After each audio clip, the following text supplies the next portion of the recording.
রাত 1টা বাজে আর আমি এখনো পর্যন্ত ছাদে দাঁড়িয়ে আছি। কেন জানি আজকে আর রুমে যেতে মন চাচ্ছে না। রাতের এই পরিবেশটা অনেক ভালো লাগছে, কিন্তু আমার মনের ভিতর কাল বৈশাখী ঝড় বয়ে যাচ্ছে। নিজের মনের কষ্টটা আজ কাউকে বলতে পারছি না। হঠাৎ পিছন থেকে কে যেন ডাক দিল। চোখের পানিগুলো মুছে পিছনে তাকিয়ে দেখে আব্বু দাঁড়িয়ে আছে। আব্বু আমার সামনে এসে বলতে লাগলো, নিলয়, তুই এখন এখানে দাঁড়িয়ে আছিস কেন? যা, তোর রুমে যা। মেয়েটা সেই কখন থেকে তোর রুমে একা বসে আছে। আমার কাঁধে হাত রেখে বলল, যাচ্ছি। আমি যেই আসতে যাব আব্বু আবার বলল, দেখ বুয়া, মেয়েটা অনেক ভালো, ও তোকে অনেক সুখে রাখবে। আমি কিছু বললাম না, কারণ কিছু বলার মতো ভাষা নেই। তাই একটা শুকনো হাসি দিয়ে ছাদ থেকে নেমে রুমে চলে আসলাম। দরজার সামনে দাঁড়িয়ে আছি আর ভাবছি আজকে কি থেকে কি হয়ে গেল। একটা দীর্ঘ নিঃশ্বাস ছেড়ে রুমের দরজা খুলে ভিতরে আসলাম। রুমের লাইট অফ করা ছিল, তাই লাইট অন করে যে খাটের দিকে তাকালাম, তেমনি আমার পা কাঁপাকাঁপি শুরু হয়ে গেল। কারণ যে মেয়ের সাথে আমার বিয়ে হয়েছে, সে মেয়েটা খাটে বসে এক পায়ের উপর আরেক পা রেখে ডান হাতে একটা রিভলভার নিয়ে বসে আছে, আর রিভলভারটা আমার দিকে মুখ করে ধরে আছে। আমার অবস্থা একেবারে খারাপ হয়ে গেছে। তবুও ভয়ে জিজ্ঞেস করলাম, আপনি এটা কই পাইছেন? এটা আমার। মানে? আর এই রিভলভারটা নিয়ে এসেছি তোমাকে মারার জন্য। আমি আপনাকে কি করেছি যে আপনি আমাকে মারবেন? তুমি এতক্ষণ কোথায় ছিলে? ছাদে ছিলাম। কার সাথে ছিলে? কারোর সাথে না, একা ছিলাম। আচ্ছা যাও, ফ্রেশ হয়ে আসো, ঘুমাবো। আপনি ঘুমিয়ে যান, আমার একটু কাজ আছে। ওই, তোর কি কাজ এত রাতে? হ্যাঁ, আমি বলেছি না ফ্রেশ হয়ে আসতে? তাড়াতাড়ি যা, না হলে এই বন্দুক দিয়ে গুলি করে তোর খুলি উড়িয়ে দেব। এত সুন্দর ঝাড়ি খেয়ে আমি এক দৌড়ে ওয়াশরুমে চলে আসলাম। ওয়াশরুমে এসে ফ্রেশ হয়ে বাইরে আসতেই দেখলাম মেয়েটা এখনো সেইভাবেই বসে আছে। আমাকে দেখেই বলল, আজকে কি সেখানেই দাঁড়িয়ে থাকবে নাকি ঘুমাবেও?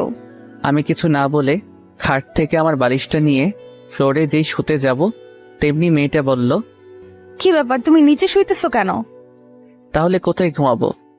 কেন, খাটে কি জায়গা নেই? না মানে ওই, কি না মানে করছো? তাড়াতাড়ি খাটে শুয়ে পড়ো। না, আপনি উপরে শুয়ে পড়ুন, আমি নিচে শুইতে পারবো। ওই, তোকে বলছি না আমার কথার উপরে কোনো কথা বলবি না। এখন তাড়াতাড়ি খাটে এসে শুয়ে পড়ো, না হলে এইটা তো দেখছই।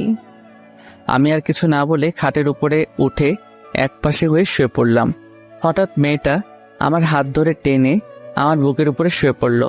আচ্ছা, আপনি বালিশ থাকতে আমার বুকের উপর শুইলেন কেন? এখন থেকে তোমার বুকটা আমার বালিশ, এখন থেকে এখানেই ঘুমাবো। কেন, তোমার কোনো সমস্যা আছে? না, কোনো সমস্যা নেই।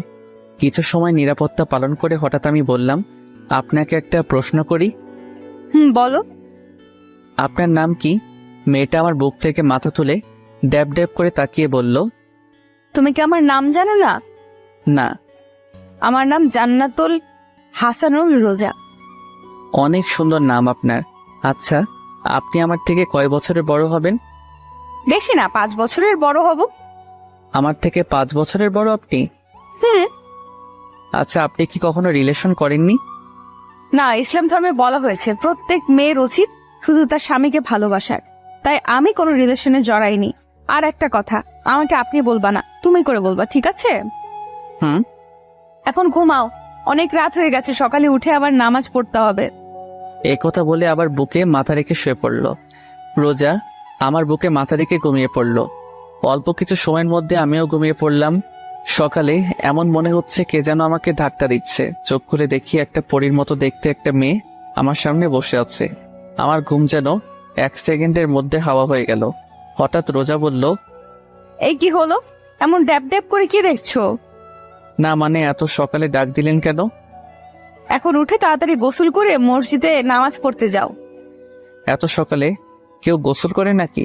রোজা খাটের কর্নার থেকে বন্দুকটা নিয়ে আমার মাথায় ধরে বলল, কি বললি, আবার বলতো? কি? আমি কি বললাম? আমি যাচ্ছি গোসল করে নামাজ পড়তে। খাট থেকে নেমে দৌড়ে ওয়াশরুমে চলে আসলাম। ফ্রেশ হয়ে মসজিদে নামাজ পড়তে চলে আসলাম। নামাজ পড়ে মসজিদ থেকে বের হলাম। বাইরে পরিবেশটা অনেক ভালো লাগছে। আজকে অনেক দিন পর আবার ফজরের নামাজ পড়লাম। বেশি দেরি না করে বাসায় চলে আসলাম, কারণ আমার অনেক ঘুম পাচ্ছে। বাসায় এসে দেখলাম রোজা মাত্র নামাজ শেষ করলো। আমাকে দেখে বলল, তুমি একটু বসো, আমি জামাটা পাল্টে নেই, তারপর দুজনে একসাথে জগিং করতে যাব। কি? আমি কোথাও যেতে পারবো না, আমি এখন ঘুমাবো। আপনার যদি কোথাও যেতে মনে চায় আপনি যেতে পারেন। ঠিক আছে জানদু, তুমি একটু অপেক্ষা করো, আমি ড্রেস চেঞ্জ করে আসি, তারপর তোমাকে দেখছি। আমিও আর বসে না থেকে শুয়ে পড়লাম।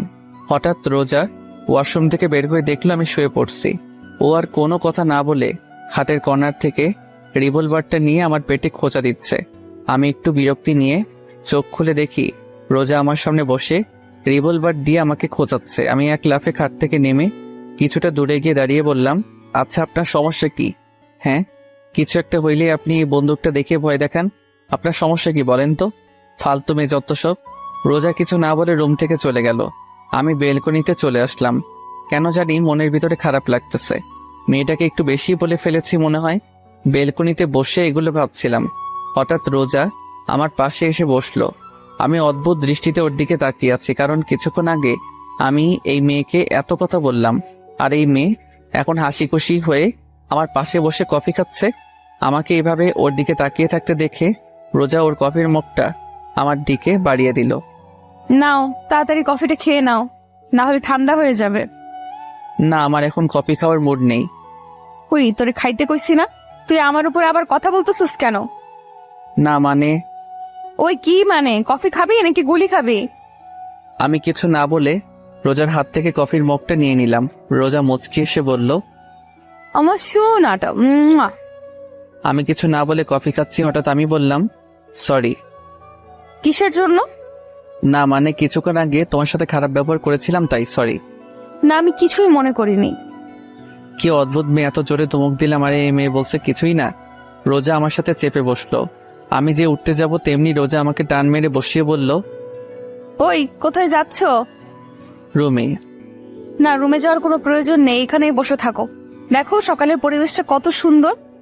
আমি এক মনে রোজার দিকে তাকিয়ে আছি। এই মেয়েটা অনেক অদ্ভুত, আবার মায়াবীও। মাত্র কালকে দেখা হলো, আর এমন দেখাচ্ছে যে সে আমাকে আরো অনেক বছর আগে থেকে ভালোবাসে। ডাইনিং টেবিলে বসে আছি, আম্মু আর রোজা রান্নাঘরে কাজ করছে। আব্বু, তোমরা আমার সাথে এমন করলে কেন? আব্বু আর নেহা চোখ বড় বড় করে তাকিয়ে আছে। হঠাৎ আব্বু বলল, আমরা আবার তোর সাথে কি করলাম? কিছু জানো না তাই না? আরে কি হয়েছে বলবি তো? তোমরা আমার থেকে 5 বছর বড়। এক মেয়েকে আমার সাথে বিয়ে দিয়েছো, কেন করলে আমার সাথে এমন? শোন নীল, বাবা মা সন্তানের জন্য যা করে তা ভালোর জন্য করে। দেখিস তুইও রোজার সাথে সুখী থাকবি। আব্বু, আমি আরেকজনকে ভালোবাসি, আর আমি এই বিয়ে মানি না। ভাইয়া, কি বলছিস তুই? পাগল হয়ে গেলি নাকি? দেখো নীল, বিয়ে কোনো ছেলে খেলা না, বুঝলে? রোজ এখন থেকে তোমার বউ, এটা ভুলে যেও না। আমি এই বিয়ে মানি না, আর আমি বললাম তো আমি আরেকজনকে ভালোবাসি। তুমি যে মেয়েকে ভালোবাসো সেই মেয়ে একটা বাজে মেয়ে। রাস্তায় রাস্তায় ছেলেদের সাথে চলাফেরা করে, ও তোমাকে নিয়ে খেলছে। আর আমি কিছু বলতে যাব, ঠিক সে সময় আম্মু আর রোজা রান্নাঘর থেকে নাস্তা তৈরি করে নিয়ে আসলো। রোজা এসে আমার পাশে বসলো। সবাই একসাথে নাস্তা খাওয়া শুরু করলাম। সবাই কথা বলতেছে, কিন্তু আমি কোনো কথা বলতেছি না, কারণ আমার তাদের সাথে কথা বলার কোনো মুড নাই। তাই আমি আমার মতো খেয়ে বাইরে চলে আসলাম। আমি আড্ডাখানে আসতেই আমার বন্ধুরা নাইম, তানভীর, সাকিব চায়ের দোকানে বসে আছে। ওদের সামনে আসতেই, কিরে, কালকে আমাদের কিছু না বলেই ভার্সিটি থেকে এইভাবে চলে আসছিলি কেন? না মানে, পরিবারের একটু সমস্যা হয়েছিল তাই আর কি। আচ্ছা, রিয়ার সাথে কি তোর কোনো কথা হয় নাই? কাল থেকে ও আমাদের কল দিচ্ছে তোর কথা জিজ্ঞেস করার জন্য, আর আমরাও তোকে কল দিলাম, কিন্তু তোর ফোন বন্ধ দেখাচ্ছে। কালকে রাগের মাথায় মোবাইল ভেঙে ফেলেছিলাম। না মানে মোবাইলে চার্জ ছিল না হয়তো। আচ্ছা, আগে এটা বল, তোরা আজকে আমাকে এত কথা জিজ্ঞেস করছিস কেন? না মানে, তুই তো কোনোদিন এমন করিসনি তাই। আচ্ছা বাদ দে, ওদের সাথে আর কিছু সময় আড্ডা দিতে দিতে দুপুর হয়ে গেল। জোহর নামাজ পড়ে বাসায় আসলাম। বাসায় আসতেই আমি আমার মোবাইলটা খুঁজতেছি, কিন্তু কোনো জায়গায় পাইনি। শেষমেশ আর না পেরে নেহার রুমে আসলাম। নেহার রুমে এসে দেখি ও পড়তেছে। আমি ওর রুমের ভিতরে ঢুকে ওর সামনে গিয়ে ওর মাথায় আস্তে একটা থাপ্পড় মারলাম। নেহা পড়া বাদ দিয়ে রাগী লোক নিয়ে আমার দিকে তাকালো। কি চাই? কালকে যে আমি আমার মোবাইলটা ভেঙেছিলাম, ওটা তো কালকে আমার রুমেই ছিল, কিন্তু এখন পাচ্ছি না। বল না, তুই কি কিছু জানিস নাকি? বললে আমি কি পাবো? তোর কি লাগবো? বেশি কিছু না, বিকেলে ঘুরতে নিয়ে যেতে হবে। ঠিক আছে, এখন বল। ভাবির কাছে। আর তোর ভাবি এখন কোথায়? রান্না করে। আমি আর কিছু না বলে রান্নাঘরের সামনে চলে আসলাম। রান্নাঘরের সামনে এসে দেখি রোজা একটাই রান্না করছে। আমি রান্নাঘরে ঢুকে পড়লাম। কেমনে যেন রোজা রান্নাঘরে কারো উপস্থিতি টের পেয়ে তাড়াতাড়ি পিছনে করে তাকালো। রোজা আমাকে দেখে বলল, সকাল থেকে এই পর্যন্ত কোথায় ছিলে? বন্ধুদের সাথে। নামাজ পড়ছিলা? আমার একটা কথা ছিল। বলো। আমার মোবাইলটা কোথায়? বলবো, তার আগে আমার একটা শর্ত আছে। বলো কি? আমাকে এখন পেছন থেকে জড়িয়ে ধরো, তাহলে বলবো। কি পাগল হয়ে গিয়েছো নাকি? যত তাড়াতাড়ি ধরবে তত তাড়াতাড়ি মোবাইল পেয়ে যাবে। আমি পারবো না, অন্য কিছু বলো। তোমার ইচ্ছে, না ধরলে নাই, আমার কিচ্ছু যায় আসে না। কেউ এসে গেলে খারাপ হয়ে যাবে। ওই কে কি বললো? হ্যাঁ, তুই কি অন্য কোনো মেয়েকে জড়িয়ে ধরবি যে কেউ দেখলে খারাপ ভাববে? এখন চুপচাপ দাঁড়িয়ে না থেকে তুই তোর কাজ কর, না হলে চিৎকার করে সবাইকে বলবো তুই আমাকে নির্যাতন করছিস। রান্না করা বাদ দিয়ে পিছনে করে রাগী লোক নিয়ে বলল, শুরু হয়ে গেছে থ্রেড দেওয়া। আই, কি বিড়বিড় করছিস? আবার পিছনে করে ওর কাজ করতে করতে বলল। আমি আর কিছু না বলে রোজার পিছনে গিয়ে ওর দুই কাঁধে হাত দিয়ে রেখেছি। রোজা আমার হাতের স্পর্শ পেয়ে কিছুটা কেঁপে উঠল। আমি কি বলছি? আমার কাঁধ ব্যথা করতেছে? না তো। তাহলে তুই আমার কাঁধে হাত রেখেছিস কেন? আমাকে জড়িয়ে ধর, না হলে। কি আর করা, শেষমেশ রোজাকে জড়িয়ে ধরতে হলো। কিন্তু ওকে জড়িয়ে ধরতে দুজনে কেঁপে উঠলাম। কেমন যেন এক অন্যরকম অনুভূতি। রোজা ওর কাজ না করে চুপচাপ দাঁড়িয়ে আছে, চোখ বন্ধ করে। আমার মোবাইলটা কোথায়?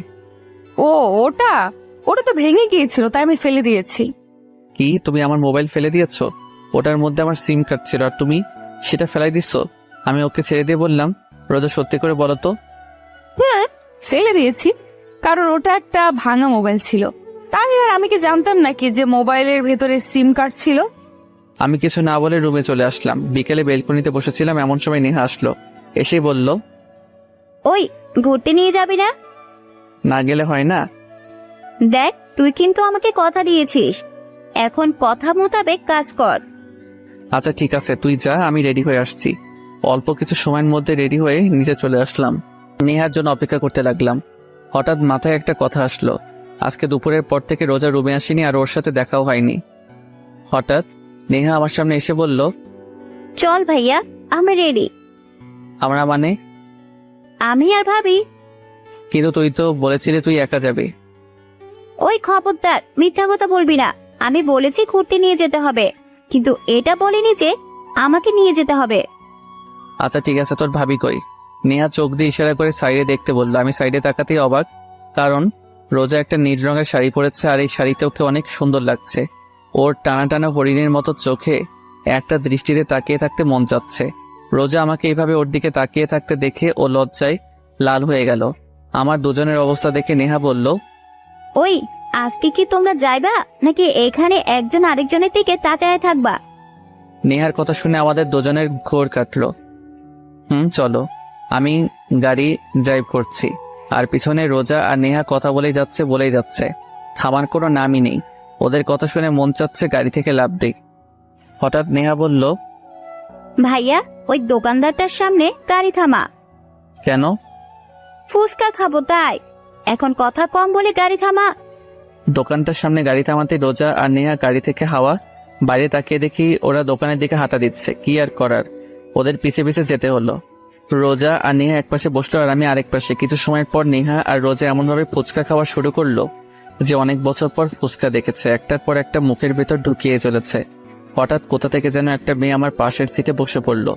রোজা আর নেহা খাওয়ার মধ্যেই ব্যস্ত, আর আমি ড্যাব ড্যাব করে মেয়েটার দিকে তাকিয়ে আছি। মেয়েটার গায়ের রং ফর্সা। মেয়েটা একটা কালো রঙের শাড়ি পরেছে, হাতে কালো চড়ি, কপালে কালো টিপ। মেয়েটাকে অনেক সুন্দর লাগছে। হঠাৎ মেয়েটা আমাকে বলল, আচ্ছা, আপনি কি সিঙ্গেল? আমি আপনাকে অনেক ভালোবেসে ফেলেছি। আমি রোজ আর নেহার দিকে তাকিয়ে দেখি নেহা ফুচকা না খেয়ে ড্যাব ড্যাব করে মেয়েটার দিকে তাকিয়ে আছে, কিন্তু রোজা চুপচাপ ফুচকা খেয়ে যাচ্ছে। আমি পুরো অবাক হয়ে গেলাম। স্ত্রীর সামনে নিজের স্বামীকে অন্য মেয়ে প্রপোজ করছে আর এই মেয়ে কোনো কিছু না করে ফুচকা খাচ্ছে। কি অদ্ভুত মেয়ে। মেয়েটা আবার বলতে শুরু করলো, আসলে আপনাকে আমার অনেক ভালো লেগেছে, তাই জিজ্ঞেস করলাম। আচ্ছা, আপনার নাম্বারটা দিতে মেয়েটা আর কিছু না বলে হঠাৎ উঠে এক দৌড়ে দোকানের ভেতর থেকে বের হয়ে গেল। আমি মেয়েটার কাণ্ড দেখে অবাক হয়ে গেলাম। এমনভাবে দৌড় দিল যে কোনো ভূত দেখেছে। আমি নেহার দিকে তাকিয়ে দেখি ও রোজার দিকে তাকিয়ে আছে। আমি রোজার দিকে তাকাতেই আমার গলা শুকিয়ে কাঠ হয়ে গেছে, কারণ রোজা সেই রিভলভারটা টেবিলের উপর রাখা আর ও চুপচাপ ফুচকা খাচ্ছে যেন কিছুই না। নেহা এমনভাবে রোজার দিকে তাকিয়ে আছে যে ওর চোখ এখনই বের হয়ে আসবে। আমি কাঁপা কাঁপা কণ্ঠে বললাম, এটা এখানে কোথা থেকে আসলো? ভাবি তার ব্যাগ থেকে বের করলো। রোজা নেহার আর আমার অবস্থা দেখে হেসে উঠল। নেহার কানে কানে কি যেন বলল। হঠাৎ নেহা চিৎকার করে বলে উঠল, সিরিয়াসলি? ও জানে? না। বলেই ওরা দুজন আমাকে দেখে হেসে গড়াগড়ি খাচ্ছে। আমার অবস্থা খারাপ। তাড়াতাড়ি করে এক গ্লাস পানি খেলাম, বিল দিয়ে এসে গাড়িতে বসলাম। আমি গাড়ি ড্রাইভ করছি আর ওরা দুজন কি নিয়ে যেন হাসাহাসি খাচ্ছে। আচ্ছা, তুমি কি সবসময় তোমার সাথে এই রিভলভারটা নিয়ে চলাফেরা করো?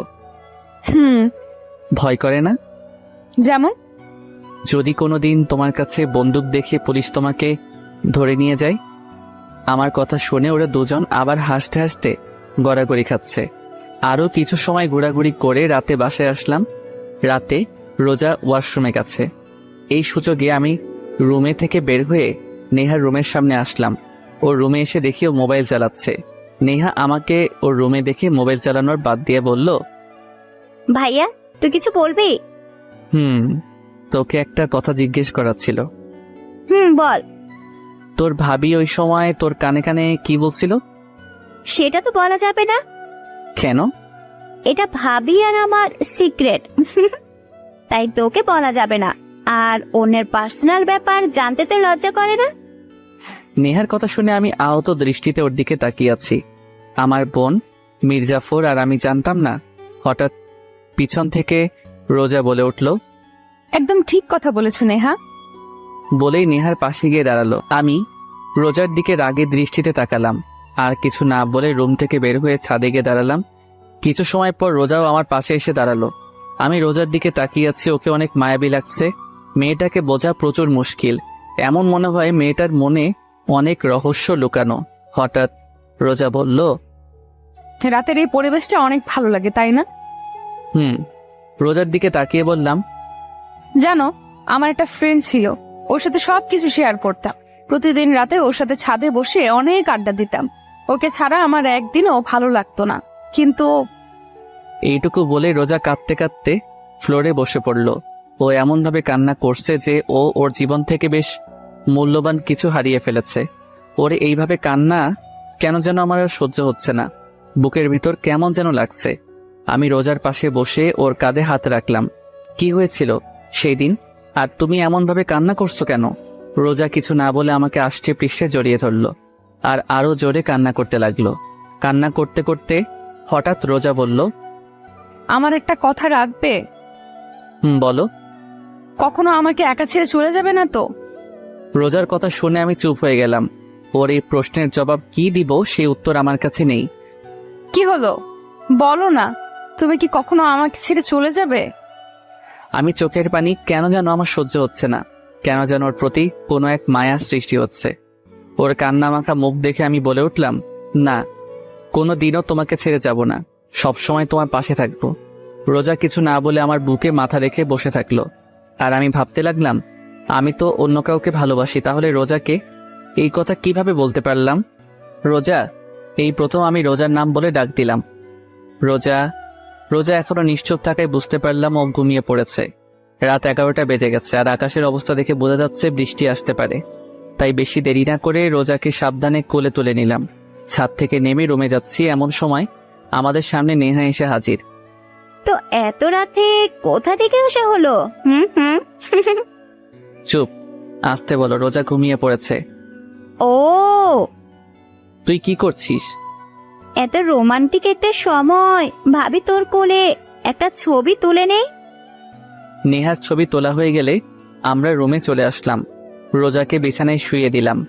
আমি ওর অপর পাশে শুয়ে পড়লাম, রোজার দিকে মুখ করে। ঘুমন্ত অবস্থায় রোজাকে অনেক মায়াবতী লাগছে।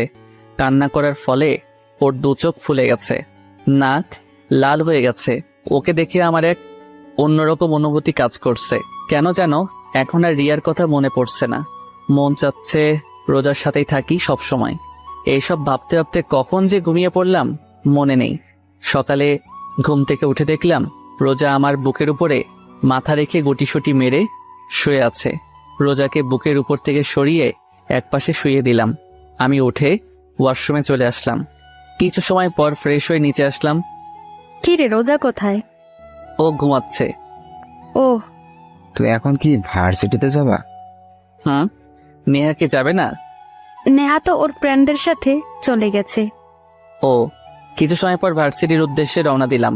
কিছু সময়ের মধ্যে ভার্সিটি পৌঁছে গেলাম। ভার্সিটির ভিতর ঢুকতেই কোথা থেকে যেন রিয়া দৌড়ে এসে আমাকে জড়িয়ে ধরলো আর বলতে লাগলো, ওই কালকে কোথায় ছিলে আর তোমার মোবাইল বন্ধ কেন? রিয়ার এইভাবে জড়িয়ে ধরা আমার কেন যেন ভালো লাগছে না। ওকে এক ঝটকায় নিজের থেকে ছাড়িয়ে নিয়ে বললাম, একটু প্রবলেম হয়েছিল তাই আর কি। তো আমি কি কিছু হেল্প করতে পারবো নাকি? না, দরকার নেই, এখন চলো ক্লাসে যাই। না, আজকে গল্প করব, চলো। না, আমার এখন গল্প করার কোনো মুড নেই। না, তোমাকে বলছি না, এখন গল্প করব, চলো। আমি রিয়ার হাত থেকে আমার হাত এক টান দিয়ে ছাড়িয়ে নিয়ে বললাম, এত বায়না করো কেন? আমি বললাম না আমার এখন তোমার সাথে গল্প করার মুড নেই। সরি। রিয়া কিছু না বলে সেখান থেকে চলে গেল। আর আমি ভাবতে লাগলাম আজ এই প্রথম আমি রিয়ার সাথে এমন ব্যবহার করলাম, কিন্তু কেন করলাম তা অজানা। অনেক সময় খোঁজার পর এক ক্যাম্পাসের এক কোনো আম গাছের নিচে বসে আছে। আমি রিয়ার সামনে গিয়ে দাঁড়ালাম। অনেকক্ষণ হয়ে গেল কিন্তু রিয়া এখনো পর্যন্ত নিচের দিকে তাকিয়ে আছে। আমি আর না পেরে রিয়ার সামনে বসে পড়লাম। সরি সরি বললাম তো। আমার আপনার সরি লাগবে না, আপনি এখন আসতে পারেন। না, আমি এখন আমার জানের সাথে গল্প করব। দরকার নেই আপনার গল্প। আমি রিয়ার পাশে বসে রিয়ার মাথা ধরে আমার কাঁধে রাখলাম। রিয়া আমার কাঁধে মাথা রেখে চুপচাপ বসে আছে। এখন কি কোনো কথা না বলার প্রতিজ্ঞা করেছ? হুম। ঠিক আছে, আমি কোনো কথা বলবো না। আমার সোনাটা কি রাগ করেছে? রিয়ার মুখের কথা শুনে আমার রোজার কথা মনে পড়ে গেল। ওই মেয়ে এখন কি যেন করছে। হঠাৎ রিয়া হালকা ধাক্কা দিয়ে বলল, কি হলো, কি ভাবছো? না কিছু, রিয়ার সাথে গল্প করছি। হঠাৎ ক্যাম্পাসে পুলিশের গাড়ি ঢুকলো। ক্যাম্পাসের সবাই গাড়ির দিকে তাকিয়ে আছে। হঠাৎ পুলিশের গাড়ির ভিতর থেকে একজন লোক বের হয়ে আমাদের দিকে আসতে লাগলো। আমি আর রিয়া কিছুটা ভয় পেয়ে গেলাম। লোকটা সামনে এসে বলল, আপনাকে ম্যাডাম ডেকেছে। আমি কি করেছি যে আপনার ম্যাডাম আমাকে ডেকেছে? সেটা না হয় ম্যাডামের কাছ থেকেই শুনে নিয়েন। বলে আমার হাত ধরে টেনে নিয়ে যেতে লাগলো যেন আমি কোনো আসামি। পুরো ক্যাম্পাসের সবাই আমার দিকে তাকিয়ে আছে আর ভয়ে আমার গলা শুকিয়ে কাট, হার্টবিট কয়েক গুণ গতিতে লাফাতে লাগলো। লোকটা পুলিশের গাড়ির সামনে এসে বলল, ম্যাম, নিয়ে এসেছি। গাড়ির ভিতরে যে বসেছিল তাকে বলল। আপনি এখন যেতে পারেন। লোকটা চলে গেল। গাড়ির ভিতরে যে মেয়েটা বসেছিল তাকে দেখে আমার মাথায় আকাশ ভেঙে পড়ল। আমার গলা দিয়ে কোনো কথা বের হচ্ছে না। তারপরেও কাপা কাপা গলায় বললাম, তুমি? তো এখানে কি অন্য কেউ থাকার কথা ছিল নাকি? পুলিশ থাকার কথা। তুমি গাঁজা টাজা খাইছো নাকি? না, কেন? তাহলে তুমি কি আমার শরীরে পুলিশের ইউনিফর্ম পরা তাকে দেখো না? তাহলে তুমি কি আসলেই পুলিশ? কোন পোস্টে? ওসি। আচ্ছা, তুমি কি এখন গোয়েন্দাদের মতো শুধু প্রশ্নই করে যাবে নাকি গাড়িতে উঠে বসবে? দেখো, পুরো ক্যাম্পাসের সব লোক আমাদের দিকে তাকিয়ে আছে। রোজার কথা শুনে আশেপাশে তাকিয়ে দেখি সবাই আমাদের দিকে তাকিয়ে আছে। রিয়ার দিকে তাকিয়ে দেখি ও ওখানেই থ মেরে দাঁড়িয়ে আছে। আমি কোনো কথা না বলে গাড়িতে উঠে বসলাম। রোজা ড্রাইভ করছে আর আমি চুপচাপ ড্যাব ড্যাব করে রোজার দিকে তাকিয়ে আছি। রোজাকে এই ড্রেসে এক কথায় অসাধারণ লাগছে। রোজা আমাকে এইভাবে তাকিয়ে থাকতে দেখে লজ্জা মাখা মুখে বলল, ওই, এইভাবে ড্যাব ড্যাব করে তাকে কি দেখছো? তোমাকে? আমাকে দেখার মতো আমার মাঝে এমন কি আছে? বলতে পারলাম না, কিন্তু তোমাকে অনেক সুন্দর লাগছে। তাই? আচ্ছা, এই কয়দিন না আমাকে ভয় পাইতা? না, ভয় কেন লাগবে? এখন কি ভয় লাগছে না? আমার সাথে ফাজলামে আমাকে ছাড়া অন্য কোনো মেয়ের সাথে থাকলে জেলে ভরে দিতে পারতো। রোজার কথা শুনে এখন ভয় লাগতে শুরু করলো, কারণ এই মেয়ের কথা বলা যায় না, বিনা কারণে জেলেও ঢুকিয়ে দিতে পারে। আমি রোজার দিকে থেকে চোখ ফিরিয়ে বাইরের দিকে তাকিয়ে থাকলাম। আমার অবস্থা দেখে রোজা হেসে ফেললো। কিছুক্ষণ পর রোজা আমাকে নিয়ে লেগের পাড়ে আসলো। রোজা আর আমি একটা বেঞ্চে বসে আছি, কেউ কোনো কথা বলছি না। নিরাপত্তা ভেঙে হঠাৎ রোজা বলল, তোমাকে একটা প্রশ্ন করি। বলো। ক্যাম্পাসে তোমার সাথে যে মেয়েটা বসেছিল সে কি আমার সতীন? রোজা এমন প্রশ্ন করবে তা ভাবতে পারিনি। ওর এই প্রশ্নের জবাব কি দিব তা ভেবে পাচ্ছি না। আমাকে চুপ থাকতে দেখে রোজা বলল, এই শোনো, আমি কিন্তু অন্য কারোর সাথে আমার স্বামীর ভাগ বসাবো না। তুমি শুধু আমার। অন্য কোনো মেয়ের দিকে তাকালে তোমাকে বিনা টিকিটে উপরে পাঠিয়ে দেব। বুঝেছি। আচ্ছা, একটা প্রশ্ন করি। বলো। তুমি জানলে কিভাবে যে ওই মেয়ের সাথে আমার কিছু চলছে? আমাদের বিয়ের আগে আব্বু বলেছিল তুমি একটা মেয়েকে ভালোবাসো, আর সেই মেয়ে নাকি তোমার সাথে খেলা করেছে। আর আজকে তুমি আর ওই মেয়ে ক্যাম্পাসে একবার কর্নারে বসেছিলে, তাই আমার আর বুঝতে বাকি রইল না এটাই সেই মেয়ে। রোজা এক নিঃশ্বাসে বলল, তো তোমার কি আমার উপর কোনো রাগ বা কষ্ট নেই? রাগ বা কষ্ট থাকবে কেন? এই যে তোমার স্বামী যে অন্য মেয়ের সাথে বসেছিল, রোজার মনের কথা জানার জন্য বললাম। আমি কি মানুষ নাকি যে আমার কষ্ট থাকবে? এখন চলো, এখানে ভালো লাগছে না। বলেই রোজা সেখান থেকে উঠে গাড়িতে গিয়ে বসলো। রোজার আচরণ দেখে বুঝলাম ও অনেক কষ্ট পেয়েছে। কেন যেন এই মেয়েকে বুঝতে পারছি না, পুরো অদ্ভুত একটা মেয়ে। আমি গিয়ে রোজার পাশে বসলাম। রোজা কিছু না বলে চুপচাপ ড্রাইভ করতে লাগলো। আমার নিজের ভিতর কেমন যেন একটা গিল্টি ফিল হতে লাগলো। রোজাকে কি বলবো তা খুঁজে পাচ্ছি না। হঠাৎ রোজা একটা মলের সামনে গাড়ি থামিয়ে বলল, নামো। আমরা এখানে কেন এসেছি? ওই, তুই নামবি নাকি অন্য কোনো পদক্ষেপ নিব? আমি কিছু না বলে গাড়ি থেকে নেমে রোজার পিছনে পিছনে চুপচাপ হাঁটছি। হঠাৎ রোজা একটা মোবাইলের শোরুমে ঢুকলো। আমি একটু দাঁড়িয়ে ভাবলাম রোজা এখানে কেন এসেছে। কিছু না ভেবে দোকানের ভিতরে ঢুকে পড়লাম। রোজা একটা মোবাইল সিম কার্ড কিনলো। আমি চুপচাপ দেখে যাচ্ছি। মোবাইলটা দেখে আমার লোভ এসে পড়লো, মন চাচ্ছে যদি এই মোবাইলটা আমার হতো। রোজা বিল পেমেন্ট করে আবার বেরিয়ে পড়লো। আমিও রোজার পিছে পিছে বের হয়ে গাড়িতে বসলাম। কিছুক্ষণ পর রোজা একটা রেস্টুরেন্টের সামনে গিয়ে গাড়ি থামালো। আমার দিকে তাকাতেই আমি গাড়ি থেকে নেমে পড়লাম। রোজা আর আমি রেস্টুরেন্টে থেকে লাঞ্চ করলাম, কিন্তু রোজা আমার সাথে কোনো প্রকার কথাও বলেনি। আর একটা লজ্জাজনক কথা, সব পেমেন্ট রোজাই করেছে, কারণ আমি বেকার।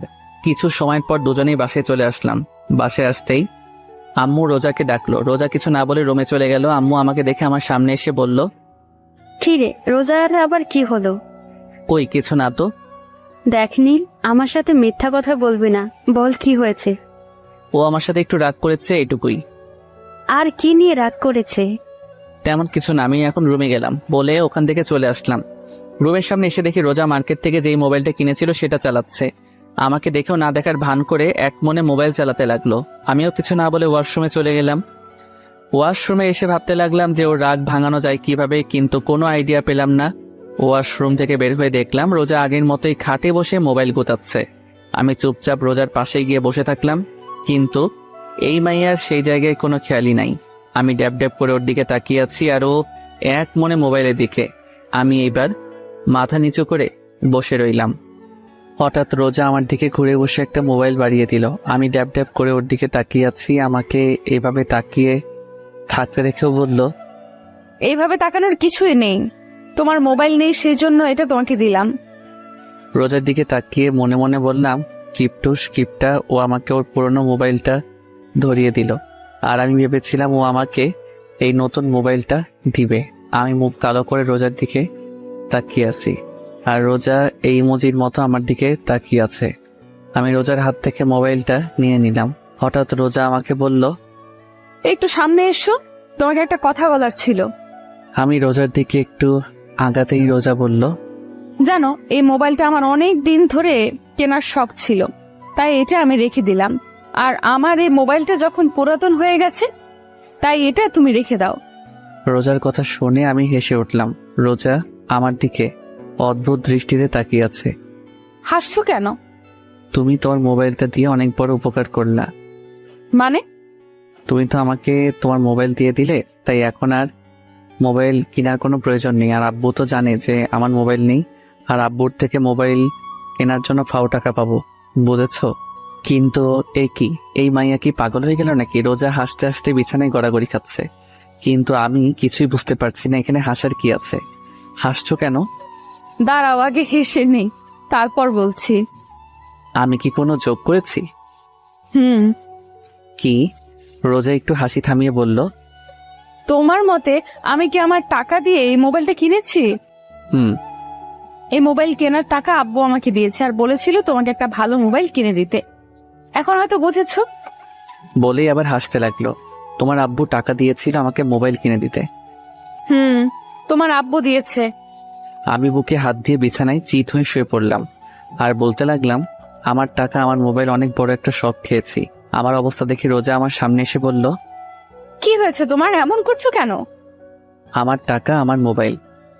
আচ্ছা, টাকার বদলে অন্য কিছু দিলে হবে নাকি? ওই মোবাইলটা আমাকে দিলে খুশি হতাম। না, তা হবে না, অন্য কিছু লাগলে বলো। না, আমার অন্য আর কিছু লাগবে না বলে যে উঠতে যাব, রোজা আমার বাম হাত ধরে টান মেরে আবার শুয়ে দিয়ে আমার বুকের উপর উঠে বসলো আর বলতে লাগলো, ওই কই যাচ্ছ? ও ওয়াশরুমে যাচ্ছিলাম। কিছু সময় আগে না ওয়াশরুমে গিয়েছিলে? আবার যেতে মন চাচ্ছিল। কেন, ওয়াশরুমে কি ওই ডাইনি বুড়ি রিয়া আছে নাকি? কি বললি, আবার বলতো। না মানে কি না মানে বলছিস, ভালো মতো বল। আমি যেই কিছু বলতে যাব তার আগেই রোজা ওর মুখ আমার মুখের সামনে নিয়ে আসলো। রোজার নিঃশ্বাস আমার মুখে পড়ছে আর আমার নিঃশ্বাস রোজার মুখে। রোজা কিছুটা কেঁপে উঠল। ও এক দৃষ্টিতে আমার চোখের দিকে তাকিয়ে আছে। আমি চোখ সরিয়ে নিলাম। যেই রোজাকে সরাতে যাব তার আগেই রোজা আমার ঠোঁটের ঐতে নিয়ে নিল। প্রায় 6 মিনিট পাগলের মতো কিস করার পর হঠাৎ আমার নিঃশ্বাস বন্ধ হয়ে যাচ্ছে, তাই রোজাকে ধাক্কা দিয়ে সরিয়ে ফেললাম। দুজনেই হাঁপাতে লাগলাম। রোজা বলল, ওই তুমি আমাকে সরালে কেন? এমন পাগলের মতো কেউ কাউকে কিস করে, আর একটু হলেই তো মরে গিয়েছিলাম। আমার স্বামীকে আমি মেরে ফেলবো, কিস করবো, তাতে তোমার কি? আচ্ছা, তোমার কি লজ্জা করে না? কেন লজ্জা করবে? তোমার থেকে বয়সে একটা ছোট ছেলেকে কিস করতে। আর এই বয়সে কম ছেলেটা আমার স্বামী, তাই আমার যা মন চাইবে আমি তাই করব। বলেই রোজা চলে গেল আর আমি ছাদে চলে আসলাম। ছাদে এক কর্নারে দাঁড়িয়ে ভাবতে লাগলাম, এখন মনে হচ্ছে রোজার জন্য আমার মনে ভালোবাসা জন্ম নিয়েছে। ওর এই পাগলামোগুলো কেন যেন ভালো লাগছে। তাহলে কি আমি রোজাকে ভালোবেসে ফেলেছি? কিন্তু আমি তো রিয়াকে ভালোবাসি।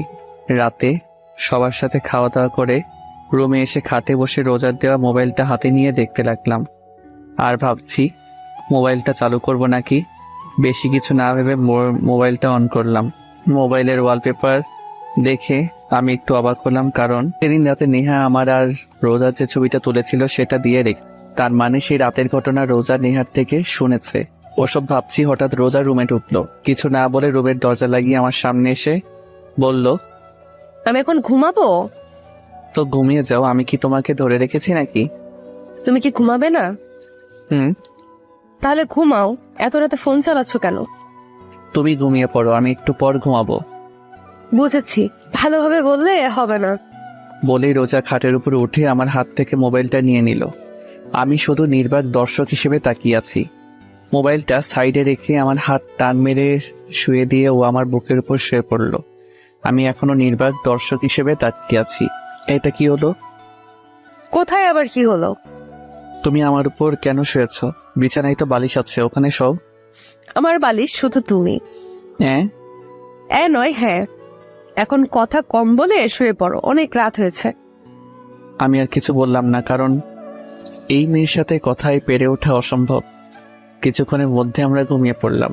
সকালে ঘুম থেকে উঠে দেখলাম রোজা প্রতিদিনের মতো আমার বুকের উপর মাথা রেখে শুয়ে আছে। আজকে কেন জানি ওর এইভাবে শুয়ে থাকা আমার ভালো লাগছে। আমার ডান হাতটা দিয়ে ওর মুখের উপর আসা চুলগুলো ওর কানের পিছনে গুঁজে দিলাম। ও কিছুটা নেড়ে উঠল। কিছুক্ষণ এক দৃষ্টিতে ওর দিকে তাকিয়ে থাকলাম। ওকে অনেক রূপবতী দেখাচ্ছে। রোজাকে সাবধানে বুকের উপর থেকে উঠিয়ে সাইডে শুয়ে দিলাম। আমি উঠে ফ্রেশ হয়ে নাস্তা করে ভার্সিটির উদ্দেশ্যে বেরিয়ে পড়লাম। রিয়াকে কি বলবো তা ভাবতে ভাবতে ভার্সিটির সামনে চলে আসলাম। ভার্সিটির সামনে আসতে দেখলাম রিয়া গেটের সামনে দাঁড়িয়ে আছে। ওকে দেখে বোঝা যাচ্ছে ও কারোর জন্য অপেক্ষা করছে। হঠাৎ রিয়া আমাকে দেখে আমার সামনে দৌড়ে আসলো আর এসেই বলতে লাগলো, তুমি ঠিক আছো তো? কি হয়েছে তোমার? আর এমন দেখাচ্ছে কেন তোমাকে? কালকে ওই পুলিশ তোমাকে ধরে নিয়ে গেল, সেটা নিয়ে আমি অনেক টেনশনে ছিলাম। ও, ওটা আমার এক পরিচিত কাজিন ছিল। ও, আমি তো ভয় পেয়ে গেছিলাম। আচ্ছা এটা বলো, এখানে কার জন্য অপেক্ষা করছিলা? তোমার জন্য অপেক্ষা করছিলাম। কেন? আজকে সারাদিন তোমাকে নিয়ে ঘুরবো। তাই? হুম, তো কোথায় যাইবা এখন? লেকের পাড়ে যাবো, চলো। ঠিক আছে চলো। আমি আর রিয়া রিক্সায় উঠলাম। রিক্সা চলছে তার আপন গতিতে। রিয়া আমার এক হাত ঝাপটে ধরে বসছে।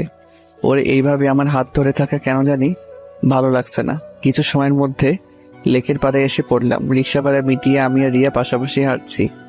হঠাৎ রিয়া বলল, চলো ওখানে বসি। ঠিক আছে। রিয়ার আর আমি পাশাপাশি বসলাম। অনেক সময় হয়ে গেল কিন্তু দুজনেই চুপচাপ বসে আছি। কিছু সময় পর হঠাৎ রিয়া বলল, একটা কথা জিজ্ঞেস করার ছিল। বলো, কি জিজ্ঞাসা করতে চাও? সত্যি কথা বলবে তো? বলো, কি এমন কথা? তুমি কি আমার থেকে কিছু লুকাচ্ছ? আমি রিয়ার কথার উত্তর কি দিব সেটা ভাবছি। ওকে কি সত্যিটা বলে দিব নাকি? আমাকে চুপ থাকতে দেখে রিয়া বলল, কি হলো, কি ভাবছো? না কিছু না। তুমি কি বলছিলে? আমি বলছিলাম যে তুমি কি আমার থেকে কিছু লুকাচ্ছ? না মানে আমি আবার তোমার থেকে কি লুকাবো? না মানে তুমি কিছুটা বদলে গেছো, আগের মতো আর নেই। আমি আগের মতোই আছি। আচ্ছা বাদ দাও এই টপিক। দুজনে আবার চুপ হয়ে গেলাম, কেউ কোনো কথা বলছি না। আবার কিছু সময় পার হয়ে গেল। হঠাৎ আমার মোবাইলে কল আসলো। মোবাইলের স্ক্রিনে তাকিয়ে দেখি আননোন নাম্বার থেকে কল আসছে। আমি তো এই সিম কার্ডের নাম্বারে কাউকে দেইনি, তাহলে কে কল দিল? এইসব ভাবতে ভাবতে কলটা কেটে গেল। এটা দেখে রিয়া বলল, কি ব্যাপার, কলটা ধরলে না কেন? আমি কিছু বলতে যাব তার আগে আবার কল আসলো সেই একই নাম্বার থেকে। রিয়ার থেকে কিছুটা দূরে গিয়ে কলটা রিসিভ করলাম। রিসিভ করতেই, ওই কই তুমি? কে আপনি আর কাকে কল দিয়েছেন? ওই আমি রোজা। রোজা? আমি এখন কই তুমি? আমি তো এখন ভার্সিটিতে আছি। সত্যি তো? হুম। ঠিক আছে, বাই। রোজা কলটা কেটে দিল। রোজার গলার আওয়াজ শুনে মনে হলো ও কান্না করছে। হঠাৎ রিয়া আমার পাশে এসে দাঁড়ালো। কি ব্যাপার, কে কল করেছিল? আব্বু। কি বললো? আরে তেমন কিছু না, এমনি কল দিয়েছিল। তুমি আমার থেকে কিছু লুকাচ্ছ না তো? আরে বাবা, আমি আবার কি লুকাবো। আচ্ছা এখন কি খাবে বলো? চলো ফুচকা খাবো। ঠিক আছে চলো। তারপর রিয়া আর আমি ফুচকার দোকানে ঢুকলাম। রিয়া ফুচকা খাচ্ছে আর মাঝে মাঝে আমার মুখে একটা ফুচকা তুলে দিচ্ছে। ওর সাথে সময় কাটাতে আমার অনেক ভালো লাগে, কিন্তু আজকে কেন যেন ভালো লাগছে না। মনে শুধু রোজার কথাই মনে পড়ছে। হঠাৎ মনে পড়লো এতক্ষণে তো ভার্সিটির সময় শেষ। হঠাৎ আমার মোবাইলে আবার কার যেন কল আসলো। পকেট থেকে মোবাইলটা বের করে স্ক্রিনে তাকিয়ে দেখি রোজা আবার কল করেছে। কিছু না ভেবে কলটা কেটে দিলাম। কলটা কেটে দিয়ে রিয়াকে বললাম, রিয়া আমার এখন যেতে হবে, একটা জরুরি কাজ আছে। না, আজকে আমরা সারাদিন ঘুরবো, তোমাকে আজকে সারাদিন আমার সাথে থাকতে হবে। রিয়া প্লিজ বোঝার চেষ্টা করো, আমার এখন যেতে হবে। রিয়া হালকা কেঁপে উঠলো, কারণ আমি কখনো ওর সাথে এভাবে কথা বলিনি। আচ্ছা ঠিক আছে যাও। আর সরি। আমি বুঝতে পারলাম ওর সাথে এমনভাবে কথা বলা ঠিক হয়নি। আমি রিয়াকে বুকের সাথে জড়িয়ে ধরে বললাম, সরি, প্লিজ কষ্ট পেও না, একটু রাগ উঠে গিয়েছিল। প্লিজ সোনা, কথা বলো প্লিজ। তুমি বদলে গিয়েছ, তুমি আর আগের মতো নেই। বলেই রিয়া সেখান থেকে চলে গেল। আমি বিল পেমেন্ট করে দোকান থেকে বের হয়ে আসলাম। রাস্তায় এসে দাঁড়িয়ে আছি, নিজের উপর প্রচুর রাগ হচ্ছে, কিন্তু কারণ খুঁজে পাচ্ছি না। হঠাৎ আবার মোবাইলে রোজার কল আসলো। আমি কল রিসিভ করেই বললাম, আচ্ছা কি সমস্যা আপনার বলেন তো? মানে? এত কল করছেন কেন? না মানে অনেক সময় হয়ে গেছে, ভার্সিটি থেকে আসছো না, তাই ফোন করছি। আমি কি এখন আপনার কথায় চলবো নাকি? আমার যখন বাসায় আসতে মন চাইবে আমি তখন আসবো। আর শোনেন, আমাকে কল দিয়ে বেশি বিরক্ত করবেন না। বলেই কল কেটে দিলাম। অনেক রাগ হচ্ছে রোজার উপর। কেন যে আব্বু এই মেয়েটার সাথে আমাকে বিয়ে দিল, কয়েকদিনের মধ্যেই আমার আরামের জীবনটাকে তছনছ করে দিল। যত তাড়াতাড়ি সম্ভব এই মেয়েকে আমার জীবন থেকে সরাতেই হবে। মোবাইলটা অফ করে দিলাম। আনমনে রাস্তায় হাঁটতে লাগলাম। এভাবে রাত 11টা বেজে গেল। এখন আর রাগ নেই, এখন শুধু ভয় করতেছে বাসায় গেলে আব্বুকে কিভাবে ম্যানেজ করব। ভয়ে ভয়ে বাসার দিকে পা বাড়াতে লাগলাম। কিছু সময়ের মধ্যে বাসায় পৌঁছালাম। ডুপ্লিকেট চাবি দিয়ে বাসার দরজা খুলে টিপে টিপে হেঁটে হলরুমে সিঁড়ি দিয়ে উঠতে যাব। হঠাৎ ডাইনিং টেবিলের দিকে চোখ যেতে দেখলাম রোজা চেয়ারে বসে টেবিলের উপরে মাথা রেখে শুয়ে আছে। ওকে দেখে মনে হচ্ছে ও অনেক সময় ধরে এখানে বসেছিল। ওর জন্য একটু খারাপ লাগলো। আস্তে আস্তে রোজার দিকে এগিয়ে গেলাম। রোজার পাশে টেবিলে বসে টেবিলে নক করলাম। 4 থেকে 5 বার টেবিলে আওয়াজ করার পর রোজার ঘুম ভাঙলো। হলরুমের লাইট জ্বালানোই ছিল। রোজার মুখ তুলতেই আমার কলেজা কেঁপে উঠল, কারণ রোজার চোখের নিচে কালি পড়ে গিয়েছে।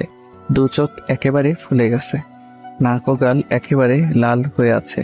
যে মেয়েকে আমি সকালে ভালো দেখেছিলাম, সে মেয়ের অবস্থা দেখে আমার পায়ের নিচের থেকে মাটি সরে গেল। আমি এক দৃষ্টিতে রোজার দিকে তাকিয়ে আছি। হঠাৎ রোজা বলল, ও তুমি আসছো, বসো, তোমাকে খাবার দিচ্ছি।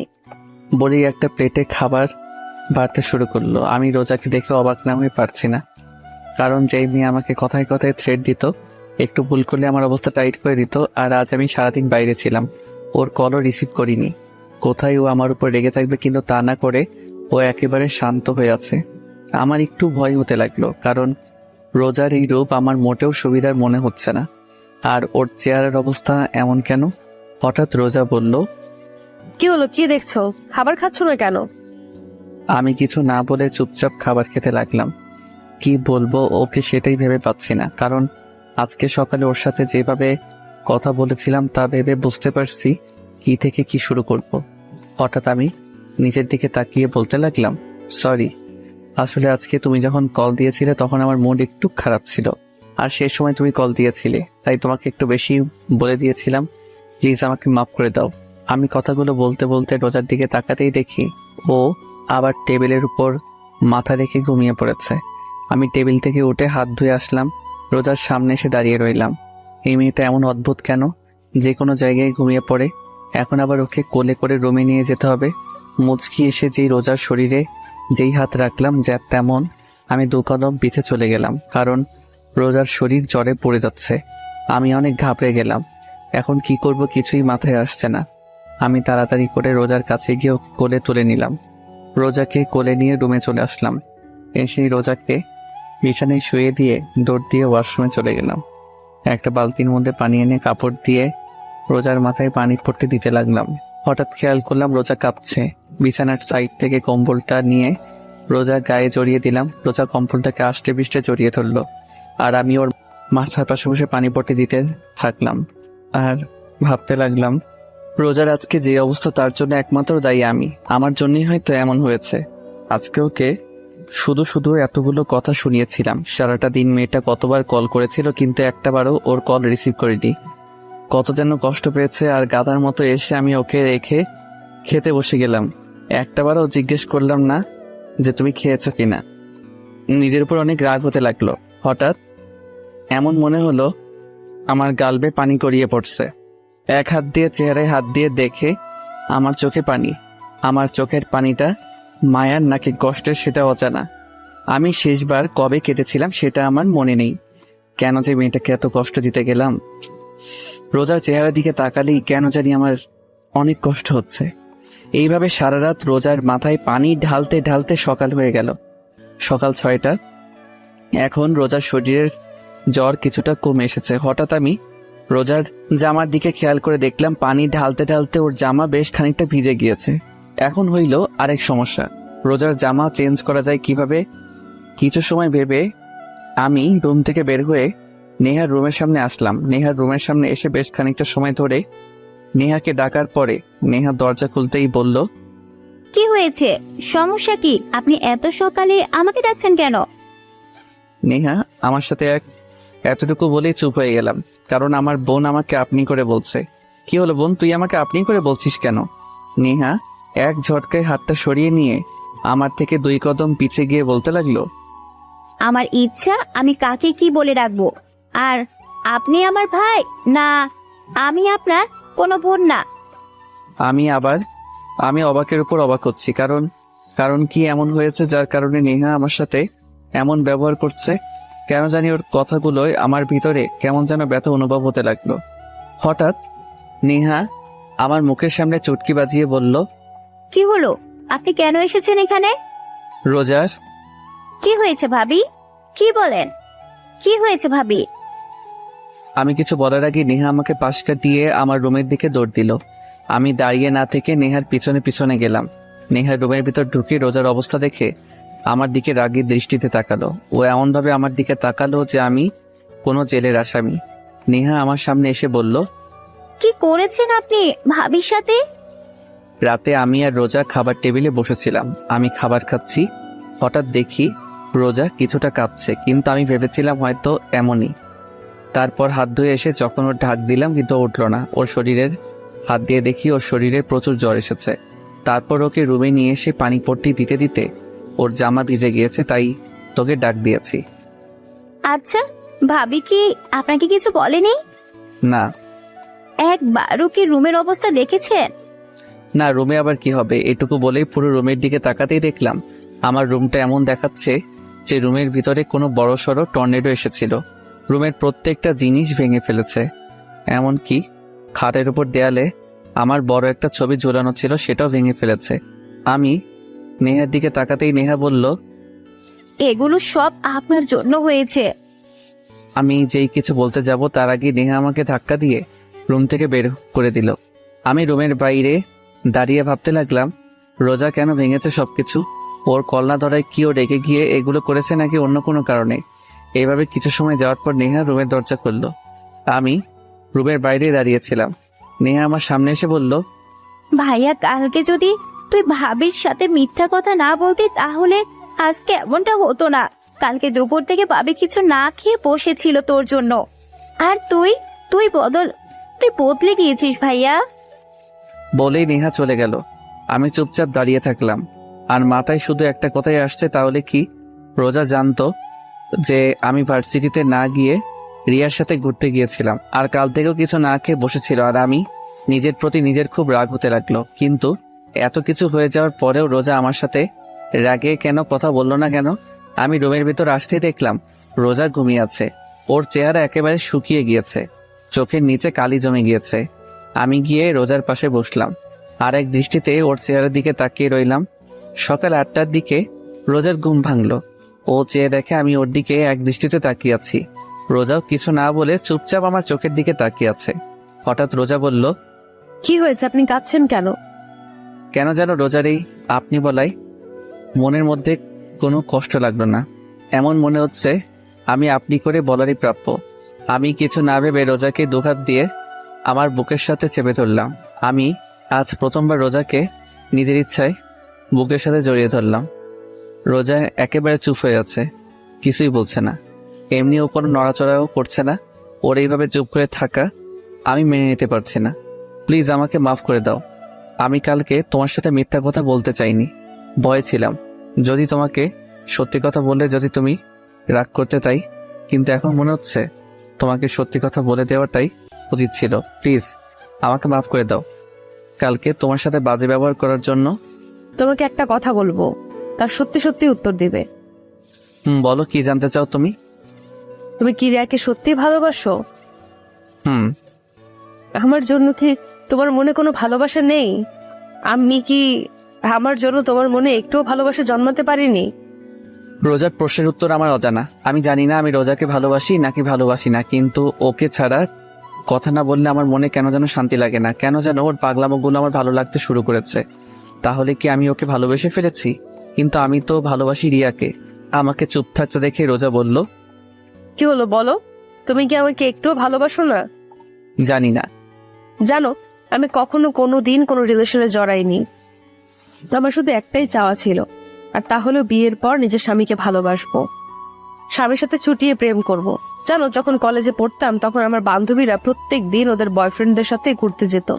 ওরা আমাকে প্রতিদিন বলতো যে আমি যাতে কোনো ছেলের সাথে রিলেশন করি, কিন্তু আমি করতাম না। কারণ ছোট থাকতে আম্মু শিখিয়েছিল ইসলাম ধর্মে রিলেশন করাটা হারাম। তাই আমি ওদের বলতাম আমিও একদিন ঘুরবো আমার স্বামীর সাথে। জানো, আমি চাইলে আমার থেকে বড় আর নইলে আমার সমবয়সী কাউকে বিয়ে করতে পারতাম, কিন্তু আমি আমার থেকে বয়সে ছোট ছেলেকে বিয়ে করার কারণ হচ্ছে তুমি যেন সবসময় আমার কথা শোনো। আমি তোমাকে সবসময় শাসনের উপর রাখি, কারণ তুমি যেন আমার ভয়ে কোনো মেয়ের দিকে না তাকাও। কারণ আমি চাইতাম না যে আমার স্বামী আমাকে রেখে অন্য কোনো মেয়েকে ভালোবাসুক। কিন্তু আমি ভুল ছিলাম, আমার সব কিছু ভুল ছিল। আমি চুপচাপ চেয়ে আছি রোজার দিকে, কোনো ভাষাই খুঁজে পাচ্ছি না কি বলবো। ওর তো এখানে কোনো দোষ নেই, সব দোষ তো শুধু আমি করেছি। আমার জন্য শুধু শুধু কষ্ট পাচ্ছে। চিন্তা করো না, খুব তাড়াতাড়ি তোমাকে আজাদ করে দিব। তারপর তুমি আর রিয়া আরামে থাকতে পারবে। আমার জন্য তোমাদের কারোরই আর কোনো সমস্যা হবে না। আমি চুপচাপ মাথা নিচু করে খাট থেকে নেমে রুমে থেকে বেরোতে যাব, হঠাৎ রোজা পেছন থেকে বলে উঠলো। শোনো, আমি পিছনে ফিরে নিচে তাকিয়ে আছি। Sorry and thanks. কেন? সেটা না হয় রহস্যই থাক। আমি রুম থেকে বের হয়ে আসলাম, কেন জানি মাথাটা প্রচন্ড ব্যথা করছে। এমন মনে হচ্ছে এখনই মাথাটা ফেটে যাবে। রোজার বলা কথাগুলো বারবার কানে বেজেই চলেছে। হঠাৎ দেখলাম নেহা খাবার নিয়ে এখানেই আসছে। আমার সামনে এসে খাবার প্লেটটা এগিয়ে দিল আর বলল, ভাই এটা ধর। কেন? ধরবা নাকি? আমি খাবারের প্লেটটা নেহার হাত থেকে নিতেই ও আমাকে জড়িয়ে ধরে কান্না করে দিল। আমি একটু অবাক হলাম, কারণ কিছু সময় আগে ও আমার সাথে কথা বললো যেন আমি অপরিচিত কেউ, এখন আবার জড়িয়ে ধরে কান্না করছে। বুঝলাম না, সব মাথার উপর দিয়ে বাউন্সার যাইতেছে। তোর আবার কি হলো? এমন মরা কান্না করছিস কেন আর আমাকে জড়িয়ে ধরেছিস কেন? ছাড়। সরি। কেন? তোর সাথে বাজে ব্যবহার করার জন্য। আমি বুঝলাম তুই আমার সাথে এমন আচরণ করার কারণ কি, বুঝিয়ে বলতে একটু। আসলে কালকে ভাবি যথাসময় ডিউটিতে চলে গেল। কিছু সময় পর ভাবি আবার বাসায় আসলো, কিন্তু তখন তার চেহারার রাগে একেবারে লাল হয়ে গিয়েছিল। এমন মনে হচ্ছিল কারোর উপর রেগে আছে। তারপর কাকে যেন মোবাইলে কল করলো, কিন্তু প্রথমবার কল রিসিভ করতে ভাবি রেগে গেল। তারপর আবার কল করলো। কয়েকবার রিং হওয়ার পর সেই ব্যক্তি কল রিসিভ করতে ভাবি রেগে কথা বলল। কিছু সময় পর বুঝতে পারলাম ভাবি তোকে কল করেছে। কিছু সময় পর ভাবি আবার তোকে কল করলো, কিন্তু হঠাৎ কি যেন ভাবি কান্না করতে করতে রুমে চলে গিয়ে ভেতর থেকে দরজা বন্ধ করে দিল। ভাবিকে অনেক ডাক দিলাম, কিন্তু ভাবি দরজা খুললো না। এইটুকু বলেই জোরে জোরে শ্বাস নিতে লাগলো। আবার যেই বলতে যাবে, নেহা আমার দিকে তাকিয়ে। আমি রোজার ব্যাপারটা নিয়ে এত বেশি অবাক হইনি, যত বেশি অবাক হয়েছি নেহার কথা বলা দেখে। দু চোখ ড্যাব ড্যাব করে নেহার দিকে তাকিয়ে আছি। নেহা আমাকে এইভাবে ওর দিকে তাকিয়ে থাকতে দেখে ভ্রু কুচকিয়ে আমার দিকে তাকিয়ে বলল, ওই তুই এভাবে কি দেখছিস? বোন তুই ঠিক আছিস তো? কেন, আবার কি হবে? না মানে আমার মনে হচ্ছে তোর জিনের আঁচল লাগছে, কারণ তুই এত কথা বলা কোথা থেকে শিখেছিস? সব সময় তোর ফাজলামি না করলে ভালো লাগে না। নেহার কথা শুনে জোরে জোরে হাসতে লাগলাম। আমার হাসি দেখে নেহা হেসে উঠল। ভাইয়া, এখন আর বেশি কথা না বলে ভাবির কাছে যা। ঠিক আছে। আর আব্বু আম্মু কি রোজার শরীর ভালো না তা জানে? আব্বু আম্মু তো বাসায় নেই। কেন, কোথায় গিয়েছে? গতকাল সকালে নানিদের বাসায় গিয়েছে, আর আজকে শুক্রবার তাই কালকে চলে আসবে। ও ঠিক আছে, তুই নাস্তা করে নিস। ঠিক আছে। বলেই চলে গেল। আমি আবার ঘুরে রুমের দিকে আসতে লাগলাম। রুমের সামনে এসে দেখলাম রোজা যা যা ভেঙেছিল তা পরিষ্কার করছে। আমি প্লেটটা খাটে রেখে রোজার পিছনে গিয়ে বললাম, কি করছো তুমি? হঠাৎ আমার কথা শুনে রোজা কিছুটা কেঁপে উঠল। রোজা পিছনে তাকিয়ে বলল, কালকে তো এইগুলো আমি ভেঙেছিলাম, তাই পরিষ্কার করছি। তুমি কি আমার সাথে ফাইজলামি করছো? কেন, আমি আবার কি করলাম? কেন তুমি জানো না তোমার শরীর খারাপ? হ্যাঁ, তারপর কেন এগুলো করছো? রোজা মুখের কোণে একটা হাসির রেখা ফুটে উঠল। তাহলে এগুলো করবে কে? সেটা তোমার জানার প্রয়োজন নেই, তাই খাবার খেয়ে নাও। রোজা উঠে চুপচাপ গিয়ে খাটে বসে থাকলো, খাবার না খেয়ে আমার চেহারা দিকে তাকিয়ে আছে। আমি রোজার সামনে গিয়ে বললাম, কি হলো, খাবার খাচ্ছ না কেন? খাবার খেতে মন চাচ্ছে না। সেটা না হয় বুঝলাম, কিন্তু আপনার কেন খেতে মন চাচ্ছে না? জানি না। আমি খাবারের প্লেট হাতে নিয়ে বললাম, ফাইজলামি বাদ দেন, আর এখন চুপচাপ খাবার খাবেন, আমি আর কোনো কথা শুনতে চাই না। আমি রোজাকে খাইয়ে দিচ্ছি আর রোজা চুপচাপ খেয়ে যাচ্ছে। ওর চেহারা দেখে বোঝা যাচ্ছে ও এটাই চাইছিল যে আমি ওকে নিজের হাতে খাইয়ে দেই। ভাইবেন না যে আমি আপনাকে ভালোবাসি তাই খাইয়ে দিচ্ছি। আমি চাই না আমার জন্য কেউ না খেয়ে থাকুক, তাই আপনাকে খাইয়ে দিচ্ছি। রোজা কিছুই বলল না, চুপচাপ খেয়ে যাচ্ছে। রোজাকে খাইয়ে জ্বরের ওষুধ খাইয়ে দিয়ে বিছানায় শুয়ে দিলাম। ও শুধু চুপচাপ দেখে যাচ্ছে। পুরো রুম গোছানো শেষ হলো 12:30টায়। গোসল করে নামাজের জন্য রেডি হয়ে বেরিয়ে পড়লাম। কিছু সময় পর নামাজ পড়ে মসজিদ থেকে বের হয়ে আসলাম। এখন হলো আরেক সমস্যা, মাথা ব্যথা প্রচন্ড বেড়ে গেছে। সারা রাত জেগেছিলাম, আবার সকালে নাস্তাও করিনি, পুরো শরীর ক্লান্ত লাগছে। কোনো রকমে বাসায় আসলাম, কারোর সাথে কোনো কথা না বলে চুপচাপ রুমে এসে শুয়ে পড়লাম। এক ঘুমে বিকাল 5টায় রোজার ডাকে ঘুম ভাঙলো। কি হলো, আর কত ঘুমাবে? ওঠো। আমি উঠে ওয়াশরুমে চলে গেলাম। ফ্রেশ হয়ে এসে আবার বিছানার উপর শুয়ে পড়লাম। কিছুক্ষণ পর রোজা আবার রুমে আসলো খাবার নিয়ে। আমাকে আবার ঘুমিয়ে থাকতে দেখে আবার আমার কাছে এসে বলল, এই কি হলো, আবার ঘুমিয়ে পড়লা কেন? আমি উঠে বসলাম। প্লিজ দেখো, আমার ভালো লাগছে না, মাথা ব্যথা করছে, আমি এখন ঘুমাবো। ঠিক আছে, খাবার খেয়ে ঘুমিয়ে পড়ো। আমার এখন খাবার খাওয়ার মুড নেই, আমি এখন ঘুমাবো। যেই শুতে যাব। ওই তোকে আমি শুতে বলছি। রোজার চিৎকার শুনে আমার ঘুমানোর স্বাদ মিটে গেছে। আমি বসে আছি আর রোজা আমাকে খাইয়ে দিচ্ছে। রোজাকে দেখে এমন মনে হচ্ছে ওর আর আমার মাঝে কিছু হয়নি। ও যেহেতু পারছে স্বাভাবিক থাকার চেষ্টা করছে। কিছু সময় পর এখন ঘুমাতে পারবো। ঘুমাও। তবে একটা কথা ছিল। কি? রিয়া কল করেছিল। কি? ভয় পেও না, আমি রিয়াকে আমাদের ব্যাপারে কিছুই বলিনি। রোজার চোখের জল স্পষ্ট বোঝা যাচ্ছে। ও আর কিছু না বলে দৌড়ে রুম থেকে বেরিয়ে পড়লো। হঠাৎ মোবাইলটা বেজে উঠলো। খাটের কর্নার থেকে মোবাইলটা নিয়ে স্ক্রিনে তাকিয়ে দেখি রিয়া কল করেছে। কেন জানি রিয়ার কলটা ধরতে মন চাচ্ছে না। মোবাইলটা অফ করে দিলাম। বাল কনফিউজড হয়ে গেছে, আসলে আমি ভালোবাসি কাকে। ঘুম আর আসলো না। খাট থেকে নেমে বেলকনিতে গিয়ে বসে থাকলাম। রাতে খাবার খেয়ে রুমে বসেছিলাম, তখন রোজা আসলো। কোনো কথা না বলে লাইট অফ করে খাটে এসে আমার বুকের উপর মাথা দিয়ে শুয়ে থাকলো। রোজার এমন কাজে আমি বেশ অবাকই হচ্ছি। হঠাৎ রোজা বলল, একটা প্রশ্ন করি। আমি যখন না থাকবো তখন কি তুমি আমাকে মিস করবা? আমি কিছু বললাম না, চুপচাপ চোখ বন্ধ করে শুয়ে থাকলাম। ঘুমিয়ে পড়েছো? নিশ্চুপ। রোজা শুধু ফুপিয়ে ফুপিয়ে কাঁদতে লাগলো। এক সময় ও কান্না করতে করতে ঘুমিয়ে পড়ল। আমি রোজাকে আমার বুকের সাথে খুব শক্ত করে জড়িয়ে ধরলাম। কেন জানি এই মেয়ের চোখের পানি আমার সহ্য হয় না। আমি রোজাকে আমার বুকের সাথে খুব শক্ত করে জড়িয়ে ধরে বলতে লাগলাম, জানো রোজা, আমি রিয়ার সাথে 3 বছর ধরে রিলেশনে আছি, কিন্তু আমার কখনো মনে হয়নি যে রিয়া আমাকে আসলেই ভালোবাসে। সবসময় এমনই মনে হতো আমাকে ব্যবহার করছে, কিন্তু এখন কেন জানি রিয়ার কথা আর মনে হয় না। মনটা চাই শুধু তোমার কাছে থাকি সব সময়। তুমি যখন আশেপাশে না থাকো তখন কেমন যেন নিঃস্ব লাগে। এখন কেন যেন তোমার রাগ, অভিমান, থ্রেট সবকিছু ভালো লাগে। আমি তোমাকে ভালোবাসি রোজা, অনেক অনেক ভালোবাসি। কথাটা বলতে আমার হার্টবিট কয়েক গুণ গতিতে লাফাতে শুরু করলো। রোজা চুপচাপ আমার বুকের উপর শুয়ে আছে। জানি না ও আমার কথাগুলো শুনেছে নাকি। আমি রোজার কপালে একটা চুমু এঁকে দিলাম। কিছু সময়ের মধ্যে রোজাকে বুকের সাথে জড়িয়ে ধরে ঘুমিয়ে পড়লাম। সকালে সবাই একসাথে নাস্তা করছি। আব্বু আম্মু খুব সকালেই বাসায় এসে পড়েছে। হঠাৎ রোজা আব্বুকে উদ্দেশ্য করে বলল, আব্বু। মা বল। আব্বু, আমি কিছুদিনের জন্য বাসায় যেতে চাই।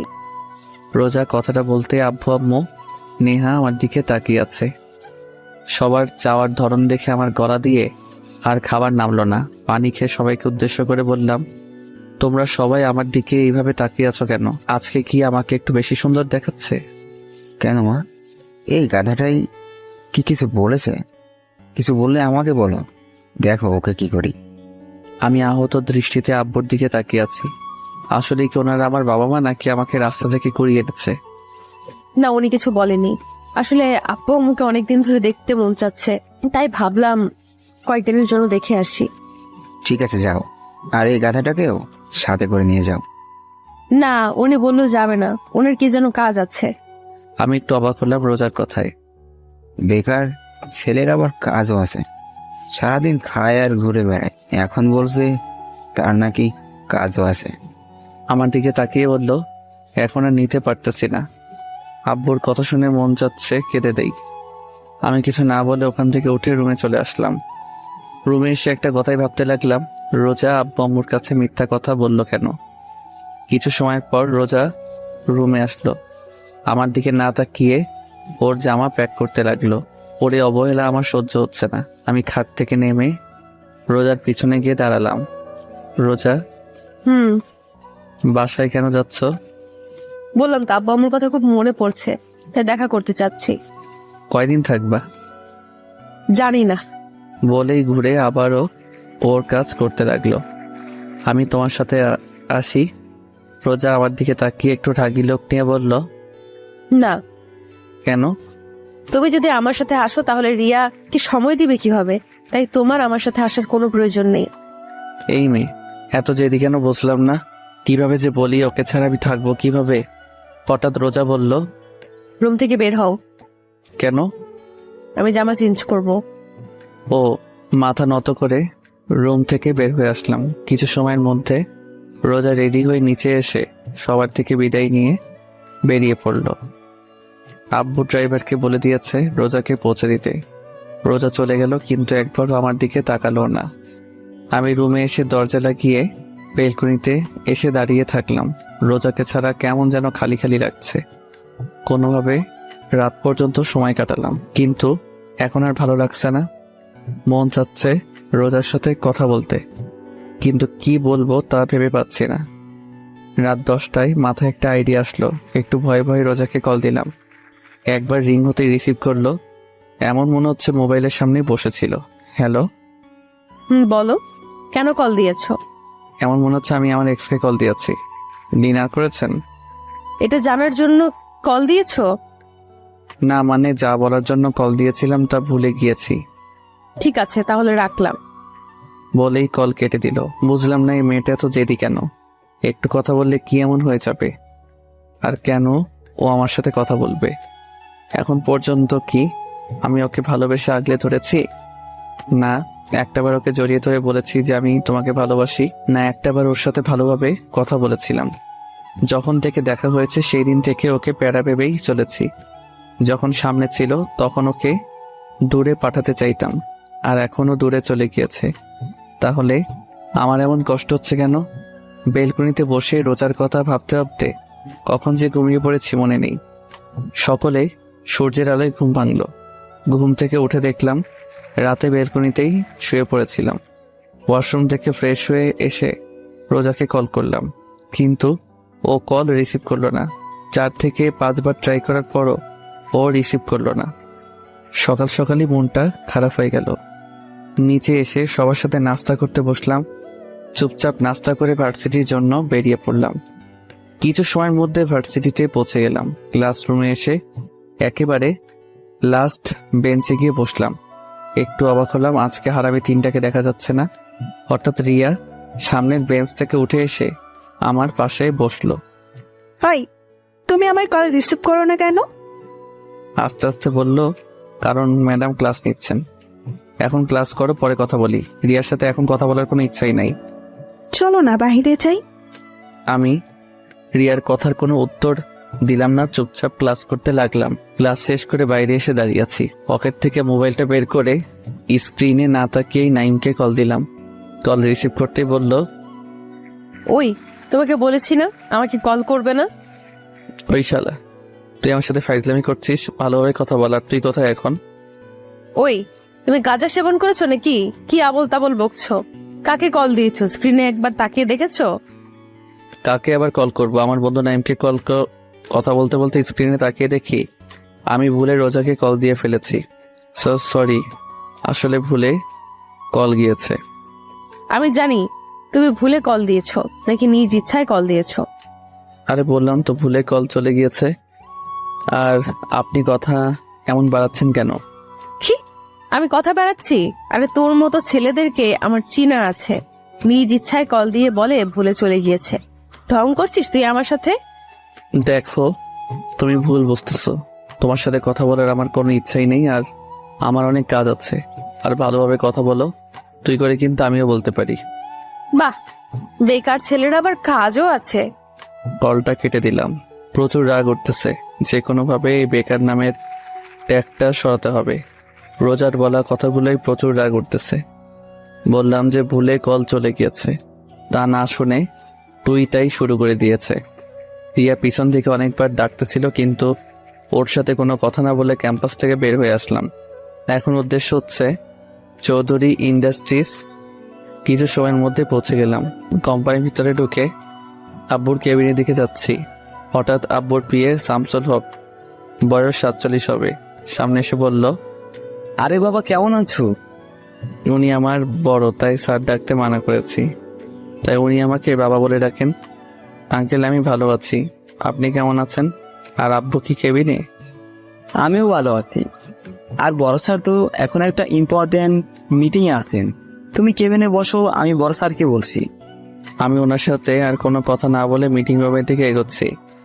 রুমের দরজা খুলে পেছনে ঢুকে দেখলাম আব্বু আসলে অনেক ইম্পর্টেন্ট একটা মিটিং করছিল, কারণ অনেক লোক ছিল রুমে। সবাই আমার দিকে তাকিয়ে আছে। আব্বু, তোমার সাথে কথা ছিল। কেবিনে গিয়ে একটু ওয়েট করো, মিটিং শেষ পর্যায়ে। আব্বু, তোমার সাথে জরুরি কথা আছে। আব্বু একটু অবাক হলো, তারপর কিছু না বলে মিটিং রুম থেকে বের হয়ে তার কেবিনে আসলাম। আসতে আব্বু বলল, আপনার চরণ আমার কোম্পানিতে ফেলে। আমার কোম্পানিটা ধন্য হওয়া। তুমি কি আমার সাথে মজা নিচ্ছ? আচ্ছা বলো, কি তোমার এমন জরুরি তলব যার জন্য মিটিং রুম থেকে নিয়ে আসলে? কিছুদিন আগে তুমি আমাকে যে অফারটা দিয়েছিলে সেটা কি এখনো আছে? কোনটার কথা বলতেছ? যেটা এখন তোমার মাথায় চলছে। আমার মাথায় এখন চলছে সেই 6 মাস আগের ঘটনা, যেটা তুমি অফিসের প্রথম দিনেই করেছিলে। 6 মাস আগে আমি কি এমন করেছিলাম? ফ্ল্যাশব্যাক। আমি, নেহা আর আব্বু আম্মু বসে সকালে নাস্তা করছিলাম। হঠাৎ আব্বু বলল, নীল। আমি খাওয়া বাদ দিয়ে আব্বুর দিকে তাকিয়ে আছি আর মনে মনে দোয়া করছি, কারণ আব্বু যতদিন আমাকে খাবার টেবিলে ডেকেছে কোনো না কোনো বাস আমি অবশ্যই পেয়েছি। হঠাৎ নেহা আমাকে হালকা ধাক্কা দিয়ে বলল, ওই ভাইয়া, কি ভাবছিস? বেশি কিছু না, আব্বু আমাকে কোন বাস দিবে সেটা পরিকল্পনা করতেছি। কি বললি? না, কিছু না। নীল, আজকে তুমি আমার সাথে অফিসে যাইবা। ও, শুধু আজকেই? এটা কোনো ব্যাপার না। আজকেই না, শুধু প্রত্যেকদিন যেতে হবে। মার্ডাল, আব্বু প্লিজ এই অত্যাচার আমার উপরে করো না। এক হলে আমার সাথে অফিসে চলো, আর না হলে আমার বন্ধুর মেয়েকে বিয়ে করো। বলেই আবার খাবার খেতে লাগলো। আমি তো তোমার সব বন্ধুদের চিনি, কিন্তু তাদের কারোর তো কোনো মেয়ে নাই, আর থাকলে তাদের বিয়ে হয়ে গিয়েছে। তুমি আমার এক বন্ধুকে এখন পর্যন্ত দেখোনি, কারণ ওরা এখানে থাকে না। এখন বলো, অত্যাচার সহ্য করবে নাকি বিয়ে করবে? আমি রাজি। কি, তুই বিয়ে করতে রাজি? আরে না, আমি আব্বুর সাথে অফিসে যেতে রাজি। কি আর করার, নাস্তা করে অফিসের জন্য রেডি হয়ে আব্বুর সাথে অফিসে আসতে হলো। অফিসে এসে আব্বু সবার সামনে একটা ঘোষণা করলো যে এখন থেকে এই কোম্পানির সব দায়িত্ব আমার উপর। প্যারা। আব্বু আমাকে আমার কেবিন দেখিয়ে দিল। কেবিনে গিয়ে বসতে না বসতেই দরজায় শামসুল হক নক করলো। স্যার, আসবো? আসেন। শামসুল হক ভিতরে আসতে আব্বু বলল, শামসুল সাহেব, আজ থেকে আপনি আমার ছেলের পিএ। ওকে সবকিছু ভালোভাবে বুঝিয়ে দিবেন। ঠিক আছে স্যার। আব্বু, তুমি কি এখন কোথাও যাবে নাকি? বাসায় যাচ্ছি তোমার আম্মুকে সময় দিতে।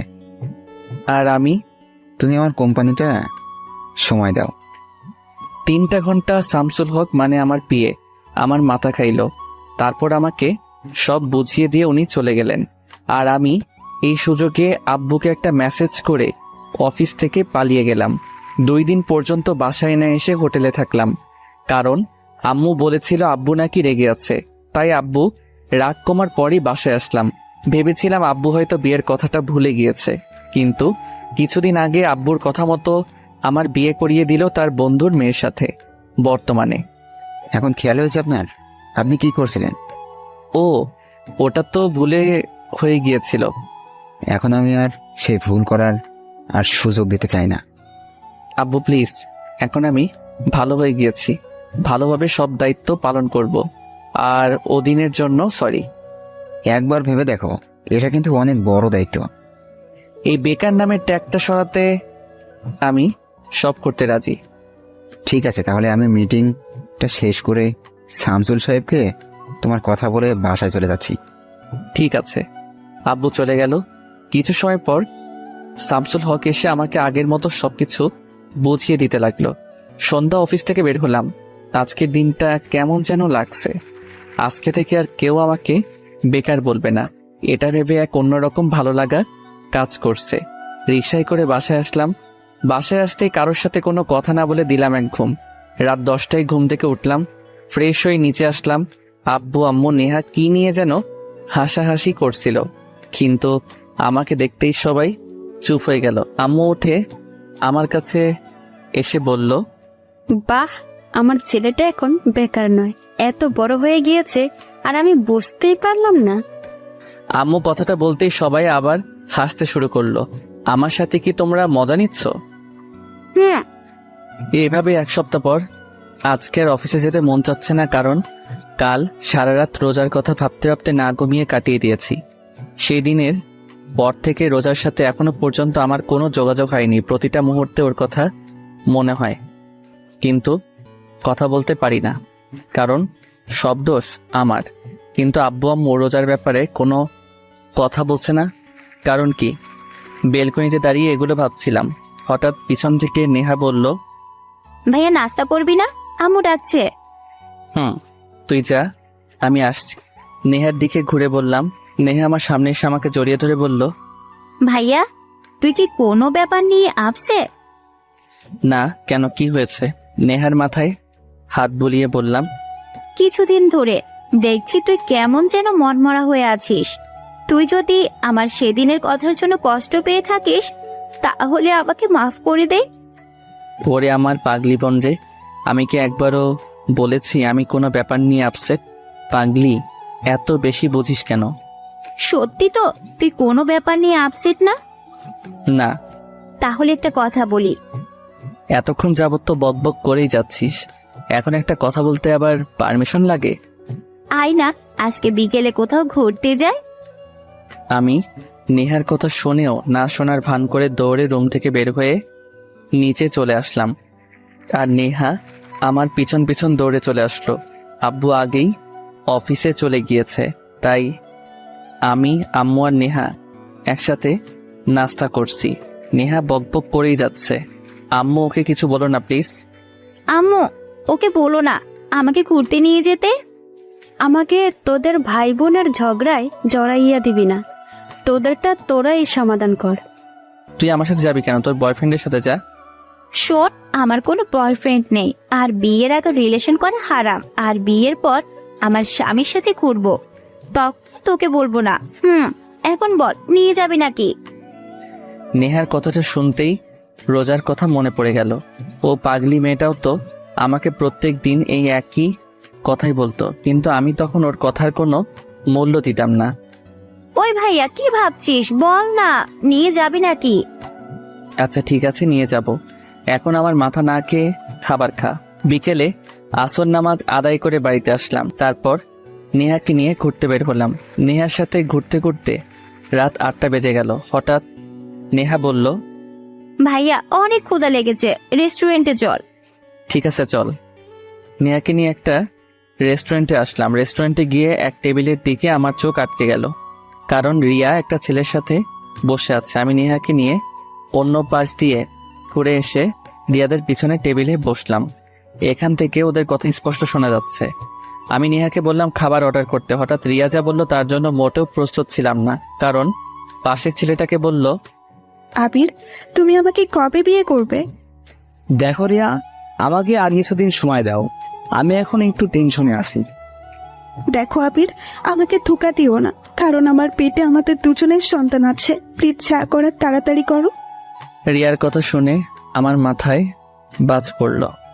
এই মেয়ের জন্য আমি রোজাকে এখন পর্যন্ত আমার বউ হিসেবে গণ্য করলাম না। ওর জন্য রোজাকে এত ভালোবাসার পরেও ওকে বলতে পারলাম না যে আমি তোমাকে ভালোবাসি। রোজা, মনটা চাচ্ছে এই মেয়েকে কষে কয়েকটা থাপ্পড় দেই।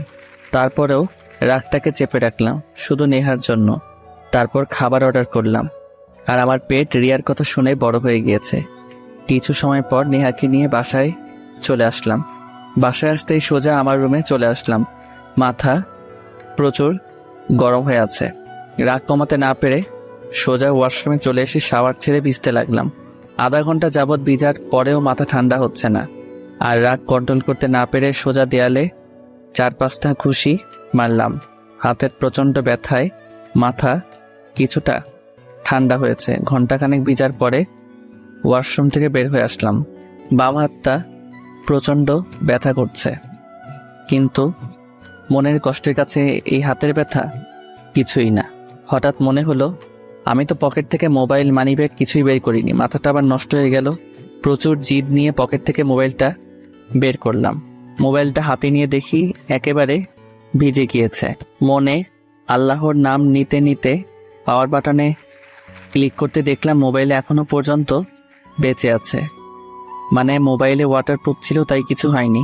জামা কাপড় চেঞ্জ করে মোবাইলটা হাতে নিয়ে রোজাকে কল করলাম, কিন্তু আমার যে সুন্দর ভাগ্য, মন চাচ্ছে মোবাইলটাকে সুন্দরভাবে শরীরের প্রচণ্ড শক্তি দিয়ে ফ্লোরে এমনভাবে ছুঁড়ে মারি যেন শালাই টুকরো টুকরো হয়ে যায়। কিন্তু কি করবো, এটা রোজার দেয়া প্রথম গিফট। এত বড় কোম্পানির মালিক, অথচ আমার মোবাইলে ব্যালেন্স শেষ। এক বালতি কষ্ট নিয়ে নেহার রুমে আসলাম। নেহা, তোর মোবাইলটা একটু দে তো। কেন? একটু দরকার আছে। নেহা আর কোনো কথা না বলে মোবাইলটা আমার দিকে বাড়িয়ে দিল।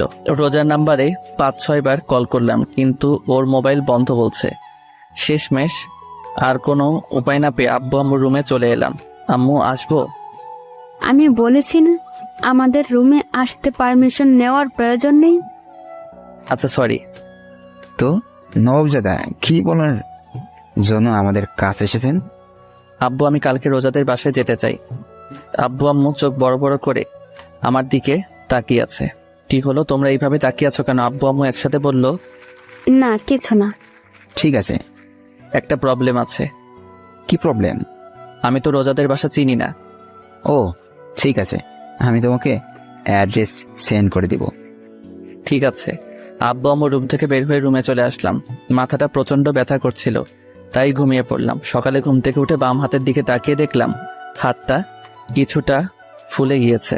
তারপরে ব্যথাটাকে হজম করে নিয়ে ফ্রেশ হয়ে নাস্তা করে সবার সাথে বিদায় নিয়ে রওনা দিলাম নারায়ণগঞ্জ টু খুলনার উদ্দেশ্যে। সকাল 11টা, ড্রাইভ করছিলাম। হঠাৎ মোবাইলে রিয়ার কল আসলো। প্রচুর বিরক্তি নিয়ে ওর কলটা কেটে দিলাম। এক এক করে 6 বার কল করলো, আর 6 বারই আমি ওর কলটা কেটে দিলাম। হঠাৎ আবার ও কল দিল। এবার ওর কলটা রিসিভ করলাম। রিসিভ করতে রিয়া বলল, হ্যালো, শোনো, প্লিজ কল কেটে দিও না। প্লিজ আমার কথাটা একবার শোনো। বলো। নীল, কালকে আমি তোমাকে রেস্টুরেন্টে দেখেছিলাম, আর এটাও জানি তুমি আমার আর আবিরের সব কথা শুনেছ। আমি তোমাকে একটা কথা বলতে চাই। আমি তোমাকে আসলে অনেক ভালোবাসতাম, কিন্তু 1 বছর আগে আমার বোনের বিয়েতে আবিরের সাথে আমার প্রথম দেখা হয়।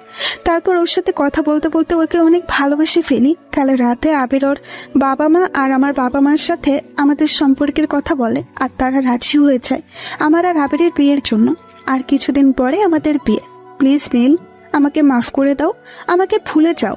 আমি জানি তুমি আমাকে অনেক রিয়া, 1 মাস আগে আমার বিয়ে হয়ে গিয়েছে।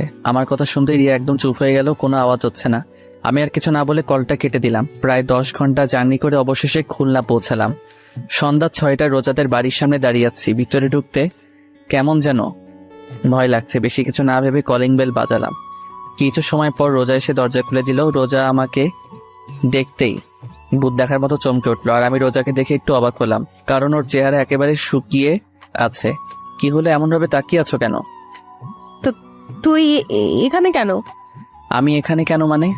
রোজা যেই কিছু বলতে যাবে তার আগে ভিতর থেকে রোজার আব্বু বলে উঠলো, রোজা মা, কে এসেছে?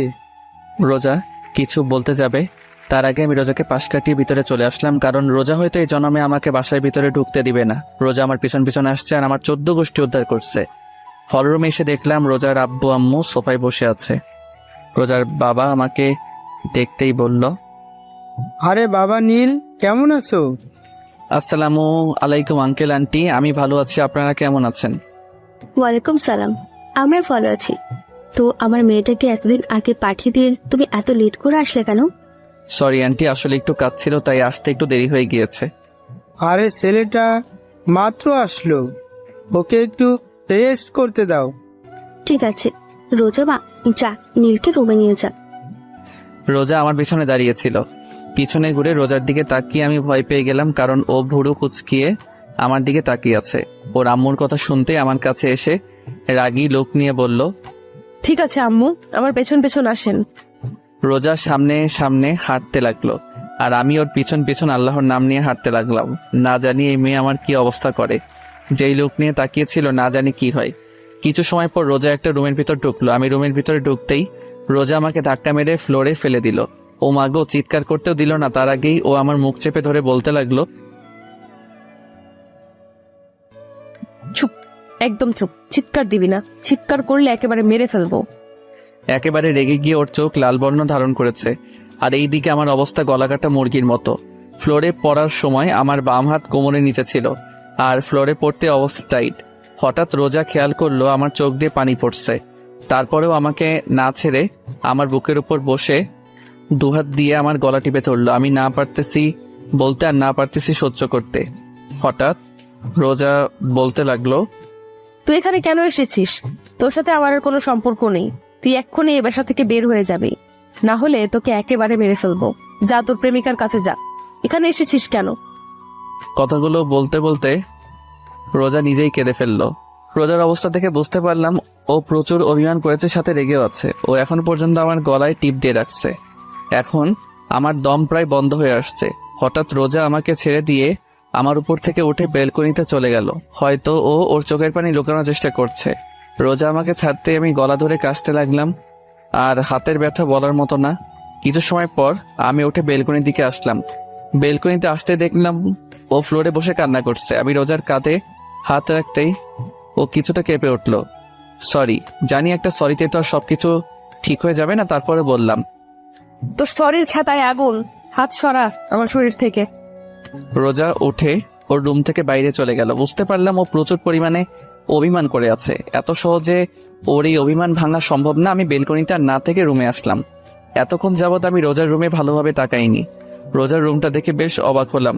ওর রুমটা পুরো গুছানো, সবকিছু সুন্দর করে সাজানো হয়েছে। কিন্তু আমার অবাক হওয়ার কারণ এটা না।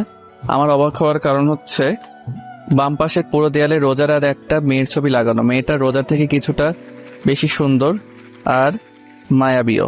কিন্তু আমি যতটুকু জানি রোজার তো কোনো বোন নেই, তাহলে এটাকে। আমি ওয়াশরুমে চলে গেলাম ফ্রেশ হওয়ার জন্য। কিছু সময় হাতের কবজি পানিতে ভিজিয়ে রাখলাম, কারণ আগের তুলনায় এখন আরো বেশি ফুলে গিয়েছে। কিছু সময় পর ফ্রেশ হয়ে ওয়াশরুম থেকে বের হলাম। বের হতে দেখলাম রোজা খাটে বসে নাস্তা খাচ্ছে। রোজা যেন আমার হাতটা না দেখে, তাই কবজি পর্যন্ত পকেটে ঢুকিয়ে রাখলাম। রোজা শুধু সাপের মতো ফোঁস করতেছে আর খেয়েই যাচ্ছে।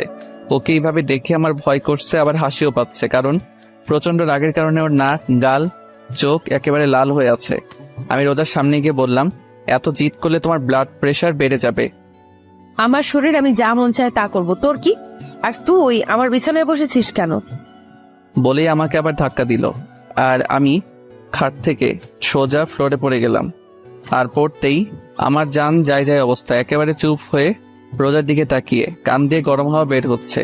রোজা আমার অবস্থা দেখে অদ্ভুত দৃষ্টিতে তাকিয়ে আছে। রাতে সবাই একসাথে ডিনার করলাম। কিছু সময় কথা বলে রোজার সাথে রুমে চলে আসলাম। রুমে আসতেই রোজা বিছানায় পুরো মাঝ বরাবর শুয়ে পড়ল আর আমি অসহায় দৃষ্টিতে দাঁড়িয়ে ওর দিকে তাকিয়ে আছি। অনেকক্ষণ হয়ে গেল, এখন আর দাঁড়িয়ে থাকা সম্ভব না, তাই সোফায় বসে পড়লাম। অনেক চেষ্টা করছি যেন ও একবার আমার দিকে তাকায়, কিন্তু তাকাচ্ছেই না। শেষমেশ আর কোনো জায়গা না পেয়ে সোফাতে শুয়ে পড়লাম। কখন যে ঘুমিয়ে পড়লাম বুঝতে পারলাম না। সকালে ঘুমিয়েছিলাম, হঠাৎ হাতে কেমন যেন ঠান্ডা ঠান্ডা অনুভব হচ্ছে, সাথে এমন লাগছে কে যেন কান্না করছে। হালকা চোখ খুলে দেখি রোজা আমার বাম হাতে বরফ ঘষে দিচ্ছে আর কান্না করছে। ও কান্না কেন করছে তা বুঝতে পারলাম না। হঠাৎ ও বলতে লাগলো, একবার শুধু ঘুম থেকে উঠে দেখো তোমাকে কি করি। আমাকে কাঁদাতে কি তোমার ভালো লাগে যে এত কাঁদাও? যখন থেকে আসছি তখন থেকে শুধু কষ্ট দিয়েই যাচ্ছ। আমাকে কষ্ট দিচ্ছ তা আমি মেনে নিলাম, কিন্তু তুমি নিজের হাতটার এই অবস্থা করলে কিভাবে? তাকে ধাক্কা দিয়ে ফেলে দিয়েছিলাম তার জন্য হয়েছে নাকি আবার? নাকি কালকে আসার সময় আবার ওনার অ্যাক্সিডেন্ট হয়েছিল নাকি? এতক্ষণ যাবৎ রোজা কেঁদে কেঁদে এগুলো বলেই যাচ্ছিল। হঠাৎ রোজা উঠে বেলকনি দিকে দৌড় দিল। বেলকনি থেকে গাড়ি পার্কিং এর জায়গা দেখা যায়। আমার জানা মতে ও আমার গাড়ি দেখতে বেলকনিতে গিয়েছে, যে আসলে আমার অ্যাক্সিডেন্ট হয়েছিল নাকি। কিছু সময় পর আবার এসে হাতে বরফ ঘষে দিতে লাগলো। রোজার কাণ্ড কারখানা দেখে আমার প্রচন্ড হাসি পাচ্ছে, কিন্তু হাসতে পারছি না। ও যেই থ্রেড দিয়েছে আমি চোখ হালকা খুলে রেখেছিলাম। হঠাৎ রোজা আমার চোখের দিকে তাকালো, আর আমি সাথে সাথে চোখ বন্ধ করে ফেললাম। আমি মনে মনে ভাবছিলাম হয়তো দেখে ফেলেছে আমি জেগে আছি। হঠাৎ রোজা বলতে লাগলো, বুঝলাম না, এত ঠান্ডা বরফ তার হাতের মধ্যে লাগিয়ে রেখেছি, কিন্তু ঘুম ভাঙার নাম নিশানা নেই। সোফায় শুয়ে মরে গেল নাকি আবার? হঠাৎ আমার গলায় রোজার হাতের স্পর্শ পেলাম। আমি নিশ্চিত যে ও চেক করছে আমি বেঁচে আছি নাকি মরে গিয়েছি। আমি ওর এই কাজ দেখে আর ঠিক থাকতে পারলাম না, ফিক করে হেসে উঠলাম। আমি হাসতে গড়াগড়ি খাচ্ছি, আর রোজা আমার দিকে ভুরু কুচকিয়ে তাকিয়ে আছে। অনেক সময় হয়ে গেল, কিন্তু আমি এখনো পর্যন্ত হেসেই যাচ্ছি। এখন রোজার রাগ উঠে গেছে, ও দাঁড়িয়ে বলল, শয়তানটা মরে গেলেই ভালো হতো। বলেই রোজা রুম থেকে বের হয়ে গেল, আর আমি উঠে ফ্রেশ হতে ওয়াশরুমে চলে গেলাম। কিছু সময় পর ফ্রেশ হয়ে নিচে এসে সবার সাথে নাস্তা করে আবার রুমে চলে এলাম। রুমে এসে সোজা বেলকনিতে চলে এলাম। কিছু সময় পর রোজা রুমে আসলো। রোজাকে দেখে আমিও বেলকনি থেকে রুমে চলে আসলাম। রুমে আসতে দেখলাম রোজা মুখ ফুলিয়ে খাটে বসে আছে। ওকে এইভাবে দেখতে অনেক কিউট লাগছে। এখন আর খাটে বসলাম না, যদি আবার ধাক্কা মেরে ফেলে দেয়। তাই সোফায় গিয়ে বসলাম, আর এক দৃষ্টিতে রোজার দিকে তাকিয়ে থাকলাম। রোজা অন্যদিকে মুখ গড়িয়ে নিল, কিন্তু কিছুক্ষণ পরপরই আমার দিকে তাকাচ্ছে। ওর এইভাবে তাকানো দেখে আমার অনেক ভালো লাগছে। আরো কিছু সময় তাকিয়ে থাকার পর হঠাৎ রোজা বলল, এই আপনি অযথা আমার দিকে তাকিয়ে আছেন কেন? রোজার এইভাবে কথা বলা অনেক মজা লাগছে, কারণ ও কিছুক্ষণ তুই করে বলে, কিছু সময় তুমি, আবার এখন আপনি করে বলছে। আমি ওকে রাগানোর জন্য বললাম, আপু আমি আপনার ছোট, তাই তুমি করে বললেই ভালো হবে। ব্যাস কাজ হয়ে গিয়েছে। রোজা তো তেলে বেগুনে জ্বলে উঠল। ওই আপু কাকে বললা? হ্যাঁ, তোমাকে আর কাকে বলবো, এখানে তো আর কেউ নেই। আজকে তোকে ছাড়বো না। বলেই খাট থেকে নেমে এসে আমার সামনে দাঁড়িয়ে আমার টি শার্টের কলার ধরে টেনে তুলে বলল, আমি তোর বোন লাগি কুত্তা? বউকে বোন বলতে তোর লজ্জা করে না? কিন্তু আমার বউ তো আমাকে ভালোবাসে না। কে বলছে আমি তোকে ভালোবাসি না? আমি তোকে অনেক ভালোবাসি। সত্যি? রোজা লজ্জায় লাল হয়ে গেল, আমার থেকে সরে গিয়ে বেলকনিতে চলে গেল। আমি রোজার পিছন পিছন বেলকনিতে চলে আসলাম। রোজা এক মনে আকাশের দিকে তাকিয়ে আছে। আমি রোজার পাশে দাঁড়িয়ে বললাম, সরি। কেন? আপু বলার জন্য। রোজা কিছু বলল না। আচ্ছা তোমাকে একটা প্রশ্ন করি, দেয়ালে তোমার সাথে যে মেয়েটার ছবি, সেই মেয়েটা কে? আমার বেস্ট ফ্রেন্ড ফারিয়া। ও বলেই বাইরে তাকিয়ে রইলাম। ও আর বেঁচে নেই। কি?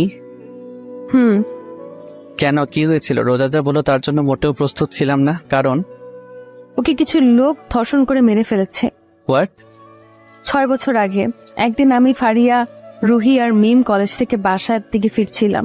সেদিন ফারিয়ার বার্থডে ছিল, তাই আমরা বললাম আজকে একটু ঘুরে তারপর বাসায় যাব। তারপর আমরা তাই করলাম। 4 জন একসাথে রাস্তায় হাঁটতে লাগলাম আর একে অপরকে পচাতে লাগলাম। রাস্তাটা একটু নিরিবিলি ছিল, তত একটা মানুষ ছিল না। হঠাৎ ফারিয়া বলল, দোস্ত তোরা আইসক্রিম খাবি? আমরা রাস্তার যেই পাশে ছিলাম তার বিপরীত একটা পাশে একটা দোকান ছিল। ফারিয়া হনহন করতে করতে দোকানে চলে গেল, আর আমরা 3 জন ফারিয়ার কাছ থেকে হাসাহাসি করছিলাম। কিছু সময় পর ফারিয়া দোকান থেকে আইসক্রিম নিয়ে আমাদের কাছে আসছিল। যেই রাস্তা পারাপার করতে যাবে সেই সময় ওর সামনে একটা গাড়ি এসে থামলো। গাড়ি থেকে ফারিয়ার এক্স বয়ফ্রেন্ড আর ওর এক বন্ধু বের হয়ে এসে ফারিয়াকে জোর জবরদস্তি করে গাড়িতে উঠিয়ে আবার চলে গেল।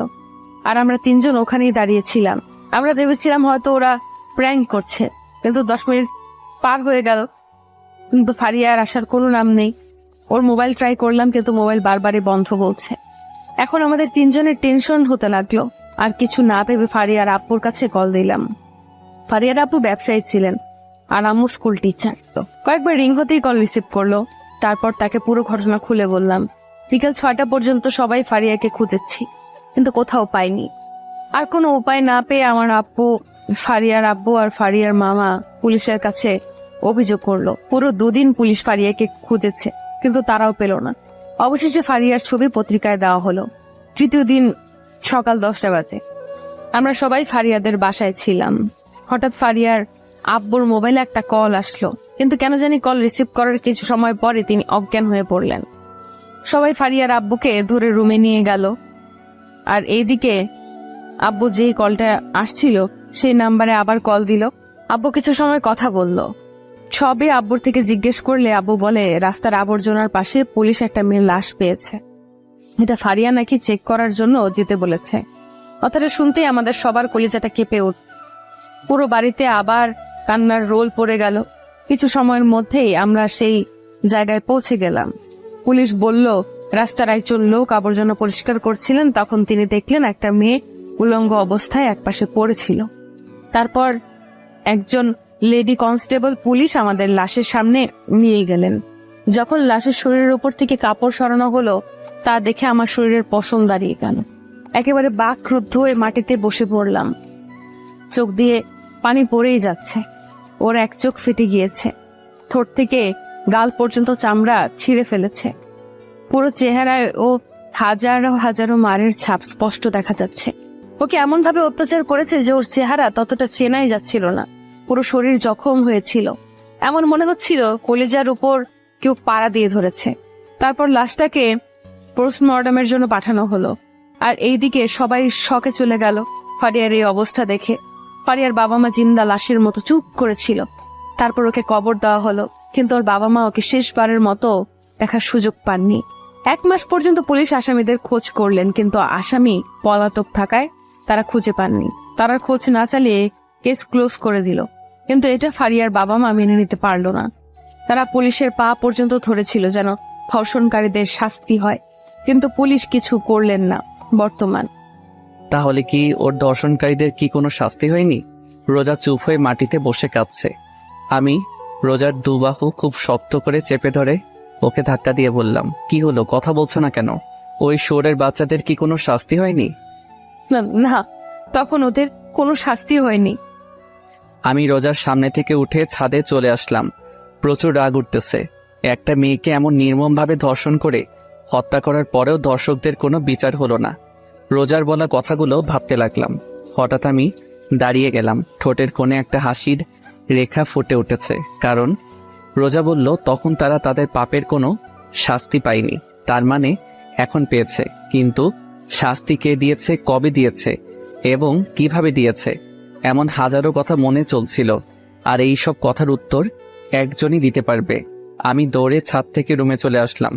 রুমে আসতে দেখলাম রোজা চুপচাপ দাঁড়িয়ে দেয়ালে ওর আর ফারিয়ার ছবিটার দিকে তাকিয়ে আছে। আমি রোজার সামনে গিয়ে ওর হাত ধরে টেনে এনে খাটে বসালাম। ও চুপচাপ আমার দিকে তাকিয়ে আছে। আমি ওর সামনে ফ্লোরে হাঁটু গেড়ে বসে বললাম, তুমি বলছো তখন ওরা ওদের পাপের শাস্তি পায়নি, তার মানে কি এখন পেয়েছে? রোজা মাথা দুলিয়ে হ্যাঁ বলল। কিভাবে পেয়েছে আর কে দিয়েছে? 4 বছর পর খুলনা সোনাডাঙ্গা মডেল পুলিশ স্টেশনের ওসি পদে নিয়োগ হলাম। তারপর ফারিয়ার রেপ কেস রিওপেন করলাম। দীর্ঘ 1 বছর আসামিদের খোঁজার পর অবশেষে ওদের দিনাজপুরে খুঁজে পেলাম। তারপর ওদের সেখান থেকে নিয়ে এসে ফারিয়াদের গেস্ট হাউসে রাখলাম। আর এই সব কিছুতে সাহায্য করেছে আমার 4 জন ফ্রেন্ড। আসামি ছিল 3 জন। ওদের 2 ঘন্টা যাবৎ 3rd ডিগ্রি টর্চার করার পরই ওরা সত্য কথা বলে দিয়েছিল যে ওরা 2 দিন একটানা ফারিয়াকে ধর্ষণ করেছিল। তারপর ওকে মেরে রাতে আবর্জনার কাছে ফেলে দিয়ে ওরা পালিয়ে যায়। লাগাতার 4 দিন ওদের টর্চার করা হলো। টর্চার করার সময় ওরা শুধু ওদের মেরে ফেলার জন্য অনুরোধ করত। তার পরের দিন কোর্টে ওরা যে ফারিয়ার রেপ করেছে তার এভিডেন্স পাঠিয়ে দিলাম। কোর্ট থেকে ওদের মৃত্যুদণ্ডের আদেশ আসলো। তারপর মাঝ রাস্তায় সবার সামনে ওদের ক্রস ফায়ার করে মেরে ফেলা হয়, যেন পরের বার আর কোনো মেয়ের ধর্ষণ করার কথা কেউ ভাবতেও না পারে। তো ফারিয়ার বাবা মা খুশি হয়নি যে তার মেয়ের ধর্ষণকারীদের শাস্তি হয়েছে? যেদিন ফারিয়ার রেপ কেস ক্লোজ করে দেওয়া হয় তার কিছুদিন পরে আঙ্কেল আন্টি সুইসাইড করে মারা যান। ও তারপর রাতে ডিনার করে এসে বেলকনিতে বসে আছি আর রোজা রুমে চুপচাপ বসে আছে। বেশ কিছু সময় পর রুমে আসলাম। বিছানার একপাশে দাঁড়িয়ে বললাম, একটা কথা বলি। কি? আজকে বিছানায় শুই প্লিজ। না, বিছানায় জায়গা নেই। তুমি সোফায় গিয়ে ঘুমাও। প্লিজ, সোফায় শুইতে ভালো লাগে না, প্লিজ আজকে বিছানায় শুই।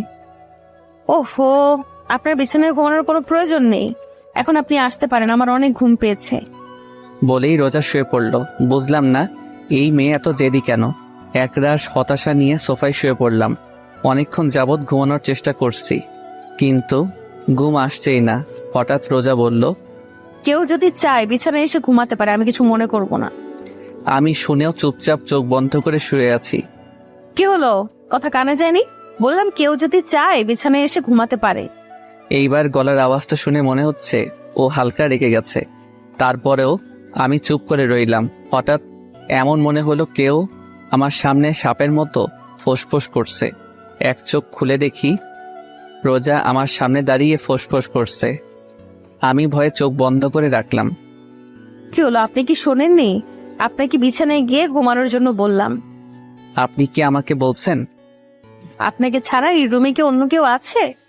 সরি আপু, আমি এখানে ঠিক আছি। আমার অনেক ঘুম পাচ্ছে, আপনি এখন আসতে পারেন। এই আপু কাকে বললা? হ্যাঁ, আপনাকে ছাড়া এই রুমে কি অন্য কেউ আছে? রোজা আমার গলায় টিপ দিয়ে বলল।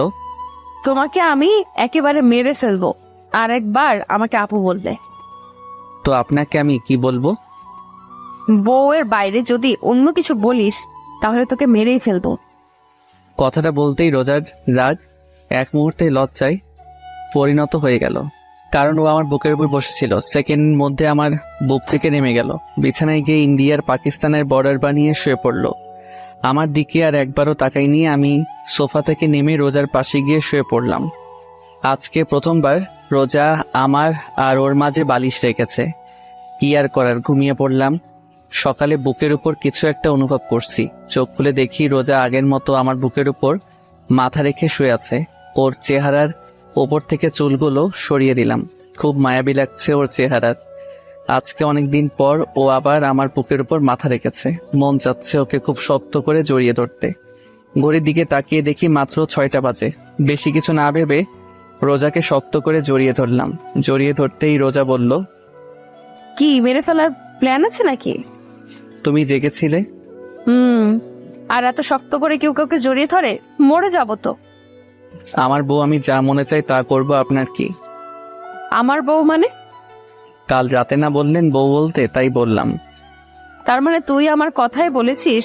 আমি ভেবেছিলাম তুই আমাকে ভালোবেসে বলেছিস। কুত্তা ছাড় আমাকে, আমার শরীরে টাচ করবি না। আমি তো রিয়াকে ভালোবাসি, আপনাকে ভালোবাসতে যাব কেন? রোজা উঠে ওয়াশরুমে চলে গেল। কিছু সময় পর ওয়াশরুম থেকে কান্নার আওয়াজ আসতে লাগলো। যেটা ভেবেছিলাম সেটিই হয়েছে। আচ্ছা, এই মাইয়ার কি কমন সেন্স নেই? আমি যদি রিয়াকে ভালোবাসতাম তাহলে এখন রিয়ার সাথে থাকতাম।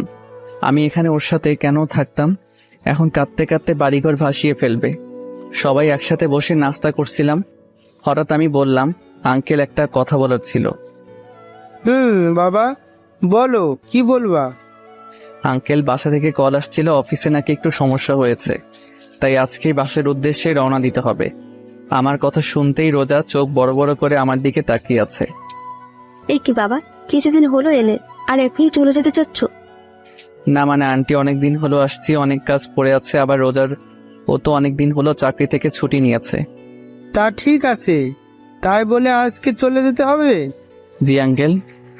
আচ্ছা ঠিক আছে। সবার সাথে নাস্তা শেষ করে রুমে আসলাম। রোজা আমার পিছে পিছে রুমে আসতেই দরজা লাগিয়ে দিয়ে বলল, এই তুমি নিচে আব্বুকে কি বললা? কেন, তুমি শুনোনি? শুনছি তো। আর আমি তোমার সাথে কোথাও যাব না।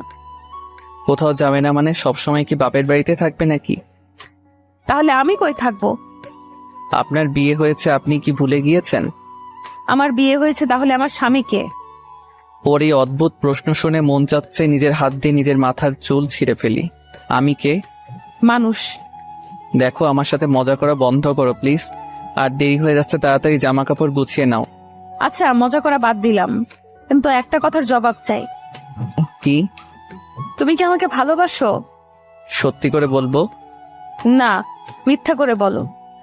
আসলে আজকে রিয়ার সাথে আমার বিয়ে, তো বাসর ঘর সাজানোর মতো কোনো মানুষ পাই নাই, তাই তোমাকে সাথে করে নিয়ে যাচ্ছি, যেন তুমি আমাদের বাসর ঘরটা সুন্দর করে সাজিয়ে দিতে পারো। ওর সাথে মজা করে বললাম, কিন্তু এখন দেখি এই মাইয়া তেলে বেগুনে জ্বলে উঠছে। কি বললি আরেকবার বলতো? দেখ আজকে তোর অবস্থা আমি কি করি। রোজা আমাকে ধাক্কা মেরে খাটের উপর ফেলে দিয়ে বুকের উপর বসে শুরু করলো এলোপাতারি। কুত্তা, লাল বান্দর, ব্যাং, শয়তান, আর বলবি ওই ডাইনির নাম? আরে এত মারলে বলবো কেমনে? ছাড় আমার হাত, তোকে আজ মেরেই ফেলবো। তুই ওই মেয়ের সাথে বাসর করবি তাই না? আমার কি দোষ? তুমি তো বললে মিথ্যা কথা বলতে। আমি তাই বলে তুই এই কথা বলবি? কিছু না বলে রোজাকে টান মেরে আমার বুকের উপর থেকে সরিয়ে বিছানায় শুয়ে দিলাম। ও যেই উঠতে যাবে তার আগেই ওর দুবাহু ধরে ওকে বিছানার সাথে চেপে ধরলাম। আমাকে ধরে রেখেছেন কেন? যান আপনার প্রেমিকার কাছে যান। আমি তো আমার প্রেমিকার কাছেই আছি। রোজার মুখের একেবারে সামনে মুখ নিয়ে বললাম। মানে? আরে গাদিমাইয়া, আমি তোমাকে ভালোবাসি, অনেক অনেক ভালোবাসি, নিজের জীবন থেকে বেশি ভালোবাসি। রোজার কপালে চুমু এঁকে দিয়ে বললাম। কচু বাসো, আজ পর্যন্ত তো একদিনও বললে না ভালোবাসি। সরি সোনা, প্লিজ রাগ করো না। তোমাকে অনেকদিন বলার চেষ্টা করছি কিন্তু কোনোদিন বলতে পারিনি। আমি তোমাকে আসলে অনেক ভালোবাসি। সত্যি তুমি আমাকে সত্যি ভালোবাসো? রোজাকে কিছু বলতে না দিয়ে আমাদের দুজনের ঠোঁটটা এক করে দিলাম, না হলে প্রশ্ন করতে করতে আমার মাথা খাইতো। তারপর রেডি হয়ে নিচে নামলাম। সবার কাছ থেকে বিদায় নিয়ে রওনা দিলাম ঢাকার উদ্দেশ্যে। আমি গাড়ি ড্রাইভ করছি আর রোজা আমার পাশে বসে বাইরের দিকে তাকিয়ে আছে। হঠাৎ রোজা আমার দিকে তাকিয়ে বলতে লাগলো, জানো আজকে আমি অনেক অনেক খুশি। কেন? কারণ এই ভিতর ডিম শেষমেশ আমাকে ভালোবাসি কথাটা বলতে পারলো।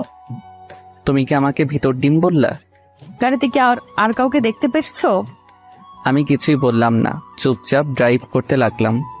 আমার বাবুটা কি রাগ করেছে? আমি কোনো কথা বলছি না। রোজা ওর জায়গা থেকে উঠে আমার গালে চুমু দিয়ে বলল, কথা বলো, না হলে কিন্তু কেঁদে ফেলবো। এইটাই তো পারো, কিছু হইলেই ভ্যাঁ ভ্যাঁ করে নাকের পানি চোখের পানি এক করে দাও। ওকে রাগানোর জন্য বললাম। রোজা বন্দুক বের করে বাম হাতে রেখে বলল, বুঝলাম না, এই মায়া কি সবসময় বন্দুক সাথে করে নিয়ে ঘুরে নাকি? কি যেন বললাম, আমি শুনতে পাইনি, আরেকবার বলো তো। কই না তো, কিছু বলিনি। না মানে আমার মনে হলো কিছু বলছো। সারা রাস্তা এইভাবে খুনসুটি ঝগড়া করতে করতে পার করে দিলাম। বাসায় পৌঁছাতে পৌঁছাতে রাত হয়ে গেল। ফ্রেশ হয়ে ডিনার করলাম। তারপর সবার সাথে কিছুক্ষণ কথা বলে রুমে এসে পড়লাম ঘুমানোর জন্য। আগের মতো আজকে রোজা আমার বুকের উপর মাথা রেখে একে অপরকে জড়িয়ে ধরে ঘুমিয়ে পড়লাম। কিছুদিন পর বাসায় এক পার্টির আয়োজন করা হয়। পার্টিটা ছিল সবাইকে জানানোর জন্য যে রোজা হচ্ছে চৌধুরী বাড়ির বউ। কথাটা শুনে সবাই খুশি হয়, সাথে কিছু মানুষ অবাকও হয়। আর তারা হচ্ছে আমার প্রিয় হারামি বন্ধুরা আর রিয়া আর ওর হাজবেন্ড। কিছুদিন পর রাতে রোজা আর আমি বেলকনিতে বসেছিলাম। হঠাৎ রোজা আমার কাঁধের উপর মাথা রেখে বলল, শোনো। বলো, কি বলবে? ভাবতেছি পুলিশের চাকরি ছেড়ে দেব। কেন? তোমার সাথে তো ঘুরতে পারি না, চাকরি ছেড়ে দিয়ে সারাদিন তোমার সাথে ঘুরবো, মজা করব, প্রেম করব। মায়ের একটাও মাটিতে পড়বে না যদি চাকরি ছেড়ে দেওয়ার কথা আরেকবার বলো। কেন? তুমি আমাকে ভালোবাসো নাকি পুলিশের চাকরিকে? আমি তোমাকে সব থেকে বেশি ভালোবাসি, কিন্তু একটা কথা আছে। রোজা মাথা ঘুরিয়ে আমার দিকে তাকিয়ে বলল, কি? আমি রোজার কানে কানে বললাম, পুলিশ হওয়া আমার ছোটবেলার শখ ছিল। তাই? এইভাবে চলছিল আমাদের সংসার। 7 বছর পরে আজকে অফিস থেকে একটু তাড়াতাড়ি আসলাম। বাসায় আসতেই আমার মেয়ে দাদির কোল থেকে নেমে আব্বু আব্বু বলতে বলতে আমার উপর ঝাঁপিয়ে পড়ল। রোজা একটা প্রিন্সেস জন্ম দিয়েছে। কোলে তুলে গালে চুমু দিয়ে বললাম, আমার প্রিন্সেসটা আজকে সারাদিন কি কি করেছে। কথা বলে, আগে আমার চকলেট দাও। আমি পকেট থেকে একটা চকলেট বের করে নীলার হাতে দিলাম। আমার মেয়ে চকলেট পেয়ে আমার পুরো চেহারা আদর করে বলে দিল, পুরো রোজার মতো হয়েছে। আমি নীলাকে নিয়ে রুমে এসে ওকে খাটে বসিয়ে বললাম, আম্মু তুমি বসে চকলেট খাও, আমি একটু ফ্রেশ হয়ে আসি। ঠিক আছে। নীলাকে খাটে বসিয়ে ফ্রেশ হতে গেলাম। অল্প কিছু সময়ের মধ্যে ফ্রেশ হয়ে ওয়াশরুম থেকে বের হয়ে এসে দেখি নীলা চকলেট খেতে খেতে 2 গালে মেখে ফেলেছে। আমি খাটে শুয়ে নীলাকে আমার বুকের উপর বসিয়ে বললাম, প্রিন্সেস আজকে তোমার আম্মুর আসতে একটু লেট করছে না? এক জায়গা দিয়ে ভালোই হয়েছে। এখন তোমার আম্মু থাকলে আমার সাথে ঝগড়া করতো, কারণ তোমার আম্মুর জন্য চকলেট আনি নাই। নীলা হাসতে লাগলাম। আসলেই রোজা যদি জানতে পারে তাহলে আমাকে এই ডায়লগই দিত। দুজনেই হাসতে লাগলাম। হঠাৎ সাপের মতো ফোঁসফোঁস আওয়াজ হতে লাগলো। আমরা দুজনে হাসি বন্ধ করে দরজার দিকে তাকিয়ে দেখি রোজা দাঁড়িয়ে আছে আর সাপের মতো ফোঁসফোঁস করছে। নীলা চুপচাপ আমার কোল থেকে নেমে রোজার কাছে গেল। রোজা ওকে কোলে তুলে নিয়ে ওর গালে চুমু দিয়ে বলল, আম্মু, তোমার আব্বু কি আমার ব্যাপারে নিয়ে কথা বলছিল? নীলা মাথা দুলিয়ে হ্যাঁ বলল। আচ্ছা ঠিক আছে, তুমি নিচে দাদুর সাথে খেলা করো, যাও। নীলা কোল থেকে নেমে আমার দিকে তাকিয়ে একটা হাসি দিয়ে দৌড়ে রুম থেকে বের হয়ে গেল। রোজা দরজা লাগিয়ে আমার সামনে এসে বলল, কি বলছিল আমার নামে? কই কিছুই বলি নাই। আমি কিন্তু শুনেছি। সরি সোনা, আজকে তোমার জন্য চকলেট আনি নাই। সমস্যা নাই, 20টা কিস করলে হয়ে যাবে। এর কম করলে হয় না? ওহো, একটাও কম না। সমস্যা নেই, আমি রাজি আছি। রোজাকে কোলে তুলে বিছানায় শুয়ে দিয়ে ওকে আদর করতে করতে হারিয়ে গেলাম ভালোবাসার মায়াজালে।